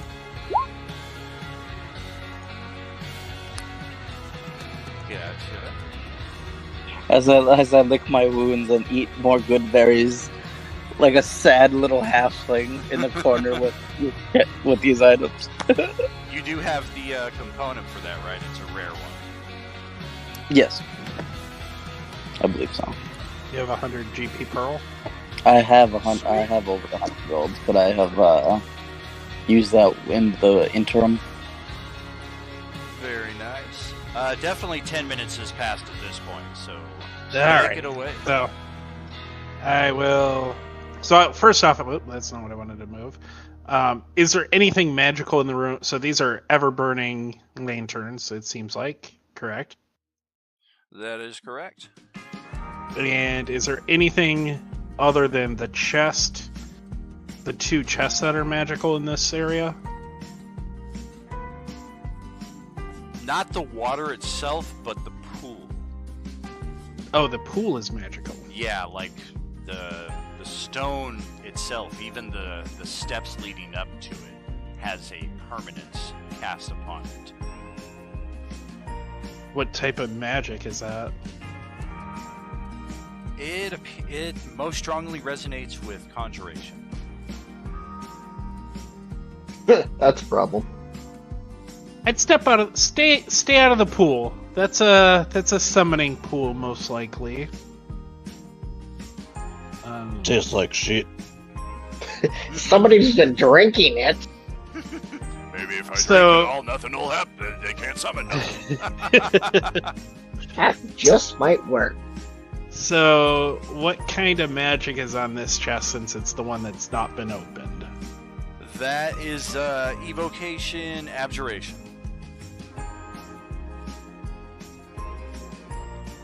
Appears to be a combo of both only because it triggers when touched, i.e. abjuration. The consistency is the abjuration, the evocation is the damage touch kind of thing? Correct. Okay. does it look like it's all one kind of advanced spell then, such that a dispel of the chest should disable it? That is correct. Okay. And having kind of seen Judar pull it open, it was this one's locked as well, right? Looking at it. Does it look locked? Roll identify. It does have a key pull for it, so it's possible. Investigation? Yes. It's definitely locked. Okay. Don't have that special key? Is there a key around? No, There's a whole other room over there to the right. There was a special key we had before. You have the key, I believe, Gideon, that for the enlarged small thing. Would this work? Looking at the key he has in this keyhole, do they match up or no? Not at all. Okay. Looking at the chalice, and I assume the painting has nothing to do with unlocking it because there's a keyhole. But does the chalice somehow match up to the keyhole? It does not. Okay, so I could expend magic on this, but there does appear to be a mundane way of opening this. So I suggest we leave it for now. We will be back through here. Let's find this key, because that will open this for us. Looking at the paint, I don't know how big this painting is. That Gideon pulled out. Is the painting itself magical? That painting is all kinds of magical. Is it a specific school of magical, or That is just all sorts of crazy shit going on there? That's an illusion. Hey Dan, is there a I'll go check the remains of the cubes. Are there any keys in the goop that's remaining of the cubes? The only metal you find are the tiny fragments of arrowheads that you and Kai shot into them. Okay. I go over to Gideon, and because I could see the magic of the illusion and everything from where I was at. Right. Can I see this painting, please? Just keep in mind also that you didn't have a key for the first one, and Gideon just kind of lockpicked it open. So Correct. Yes, of course. I'm currently doing the chalice was magical as well, right? Oh yeah. Yeah, I'm taking care of the chalice. If you could do the painting. Yes. With the painting, is it can I look at it to see how it's illusioned? Like, what is it trying to hide? Can I see that? Roll investigation again. Up arrow, enter. An illusion. What are you hiding? 21. There is something to this. Now that you think of it, it must be a charisma save from you. Not very good.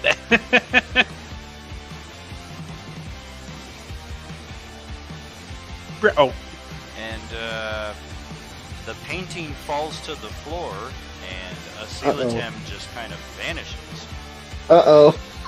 Can I do a silvery barbs to try to help? Roll Technically, a he could give- perception. Roll a perception, Yeah. because you're kind of absorbed with the chalice at the moment. Who's back? Technically, he could give me advantage, and then it would be a 15 unless it's a reroll. I don't wanna. Oh yeah, Ooh. yeah, you're dead. Whoa, what the heck is that? And yeah, go ahead and trigger the silvery barbs, which is a reroll. Yes. Go ahead. Okay, so the last advantage stands at 15, if that's enough. All right, let's rewind this for a quick moment here, and Asilatem gazes deeply into the painting, something is definitely here. And the painting falls to the floor, and Asilatem vanishes. Well, oh no. So I vanish, you said, right? That is correct. I'm gonna kind of put you in a stasis here for a moment while we see. That's fine. Others can do as they will. I'll learn.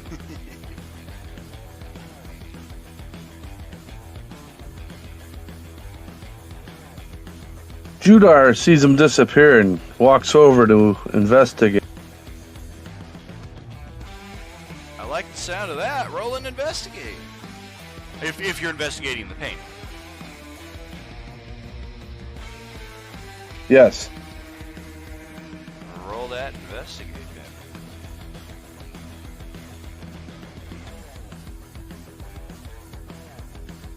Well, you're looking at the painting. Do you pick it up, touch it?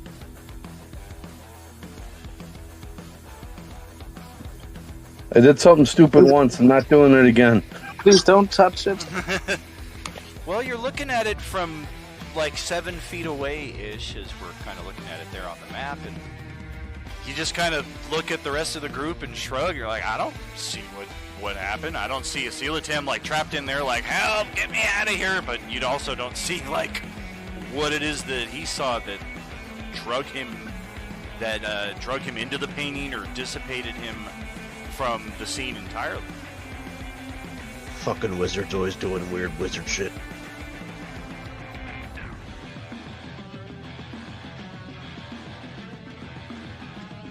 Something happened to him.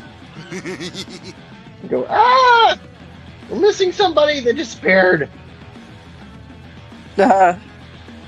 Is anybody arcanely attuned? Does anybody know better than I? Please, somebody else. Hey, Duras, why don't you come over and touch it? Duras. Oh. I'm gonna come over here to the stairs. I want to try investigating it. All right. Are you picking it up? No. Okay. No, I'm not gonna touch it. I'm gonna look at it. I was gonna give a us distance.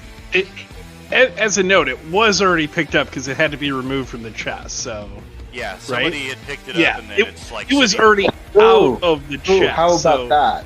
I was the second person to pick it up.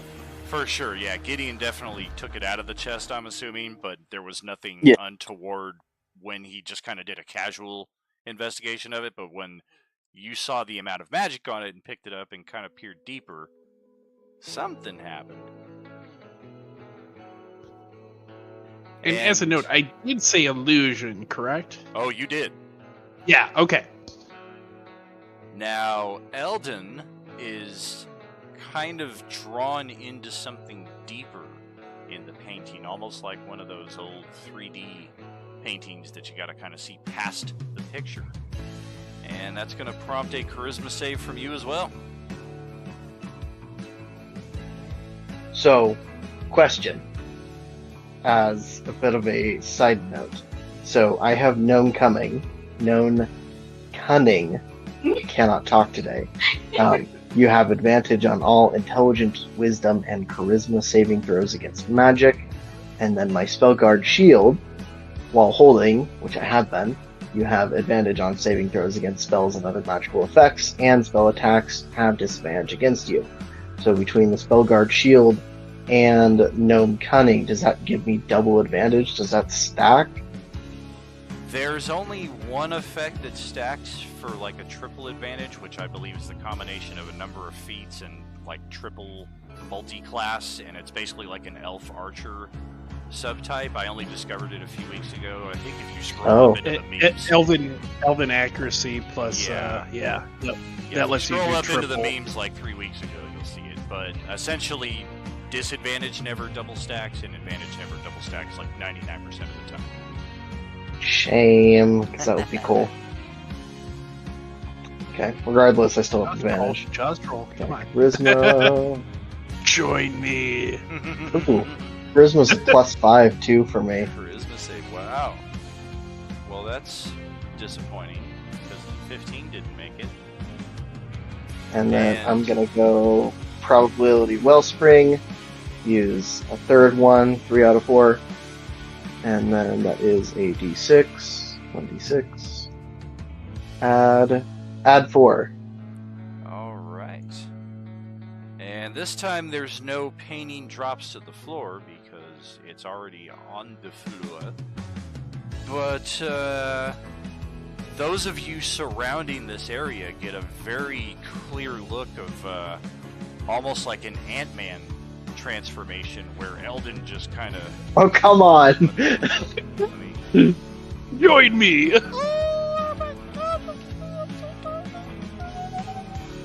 Can't even see him because his hit point bar is so big. Is this how you're spinning up the Thursday session?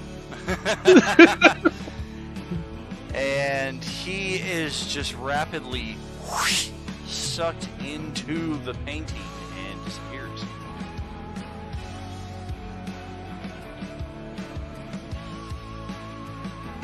Well, there goes that idea. Ta-da! And we got a few minutes left here tonight before we close it out, so what else are we thinking? Judar's gonna pick up the painting with his eyes closed and flip it face down. Okay. Is he trying to shake them out?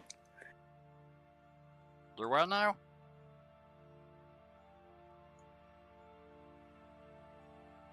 They're well now? Are you trying? Is Judar gonna shake them out? That would be great. No, he's just flipping it over so nobody else gets sucked in. The rest of the parties are like half the party's like heading over, like, all right, we're just gonna move on. Okay. I guess I'll try something. Should I try something, Judar?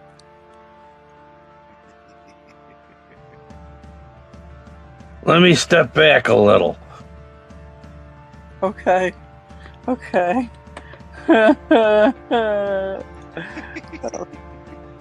That's alright. I'm gonna start Spooky playing, painting is spooky. I'm going to start playing the music that we've heard throughout this this place, as I'm going to try to either do an Arcana check to figure out what the fuck is going on with this, because I've been were we told that it had an illusion on it? I'm assuming Yes. he did, yeah. I'm pretty sure I said this. I'm pretty sure I said the word illusion on it. Yeah. Because you responded to that in somehow. I forget Yeah. the exact verbiage. Oh yeah, it was an illusion. What are you hiding? Yes. Yeah. I'm gonna try to figure this shit out, I guess. See if I can undo this. See if the music that's been like affecting this this place helps me in any way. My owl's gonna assist me. And guidance.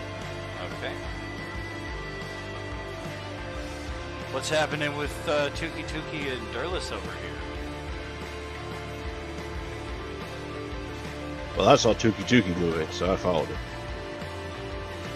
Yeah, it looks like this was a very large chest here, so somebody clearly came in here at some point, pilfered it, or perhaps whoever set this place up never decided to stock this chest in the first place.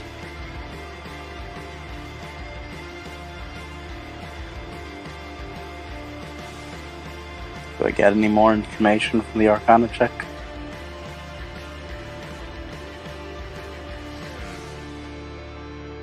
You do not.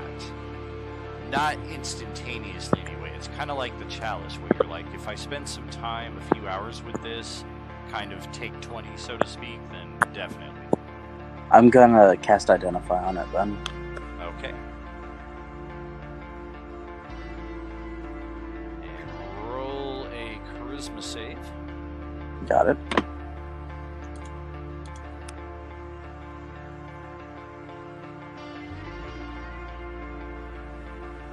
I'm gonna use my inspiration that I got today. All right.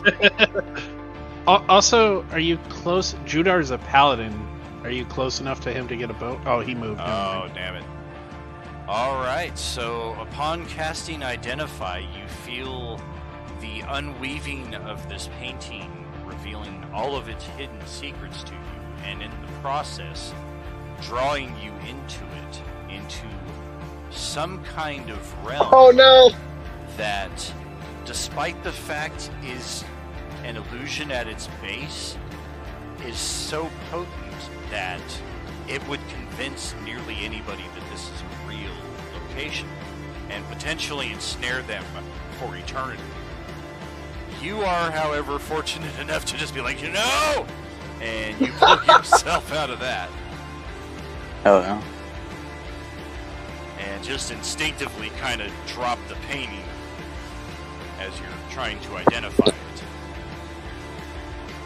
And with that,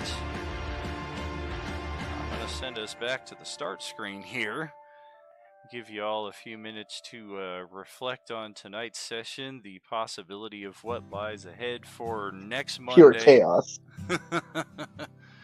I will say that this scene that we are experiencing now is inspired from my very, very first game of D&D that I played with my brother-in-law back in like 91 or something like that. So there's definitely a lot of inspiration behind this and a lot of backstory, so I am very excited to finally bring it to 5e, and Monday Crew is the crew that gets the honor of this particular little gem. I will say I just like the fact that the wizard who said stop touching things is sucked into a magical painting. Nearly. The irony is not lost on me. Got it. Sucked in for touching things. There's a joke in there somewhere. Y'all did fantastic tonight. Kai, welcome to Role Playing Unlimited. Did fantastic tonight.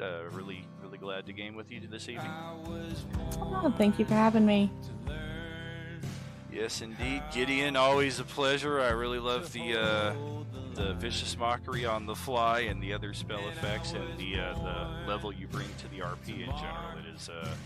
It is you're setting a very high benchmark there for everybody. Oh, jeez, I'm sorry. Hey, I appreciate it. I love to see it. No, and I need a token for my Drake, Dan. A token for the who now? My Drake, my dragon. Gotcha. I will have that set up here for you over the coming week. Definitely remind me in DM chat. Oh, we have a Drake Warden here.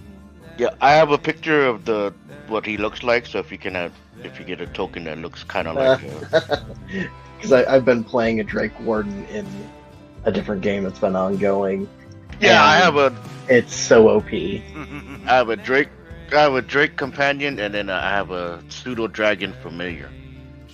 I'll leave it to Ben to play something OP and ensure that he has to take 6 turns to everybody else's 1. What? No. Well, if you're bringing 2 other tokens onto the board, that's action econ. Well, my 101, familiar, my familiar basically just sits on my shoulder. I'm not going to use him for combat because if he gets hit by anything, it's dead. So he's just staying there. My Drake companion, on the other hand, yeah. But he goes on my initiative, and then I have to use one of my own. I have to use my bonus action to give him an action. So it's basically still just me. 1 turn. I don't have like 6 different characters to use. Sure.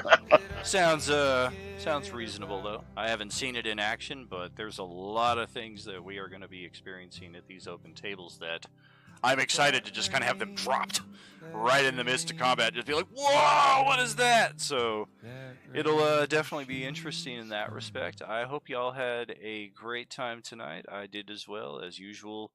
Very much needed, and just a lot of good times. Thanks for having us. Sure. Thanks for running it. Yes, indeed, friends. Thank you. Thanks, Have a HP. good night. Good night. Night, everybody. Pleasure, friends. Good night, guys. everybody. See you. Don't miss us next time. which is tomorrow night, we have the Tuesday night game. We will be running that same Tragically HP time, same Tragically HP channel here on Role-Playing Unlimited. Tuesday table is nearly full. I think we have 2 or 3 open spots. If anybody is interested in claiming those from our potential Twitch audience out here, if you happen to catch this video, yeah, I don't know. If you send me a whisper on Twitch, I may or may not get it. It seems like those messages kind of don't come through that often, but I guess that would be the best shot unless you find me, unless you're somehow able to find the Role-Playing Unlimited Discord, in which case, yeah, check us out there, or check us out tomorrow night, 6 p.m. Pacific, Tuesday night, Dungeons and Dragons with me. It's me, Tragically HP, coming to you live from the 100th Meridian, where the Great Plains begin. Catch you next time, friends.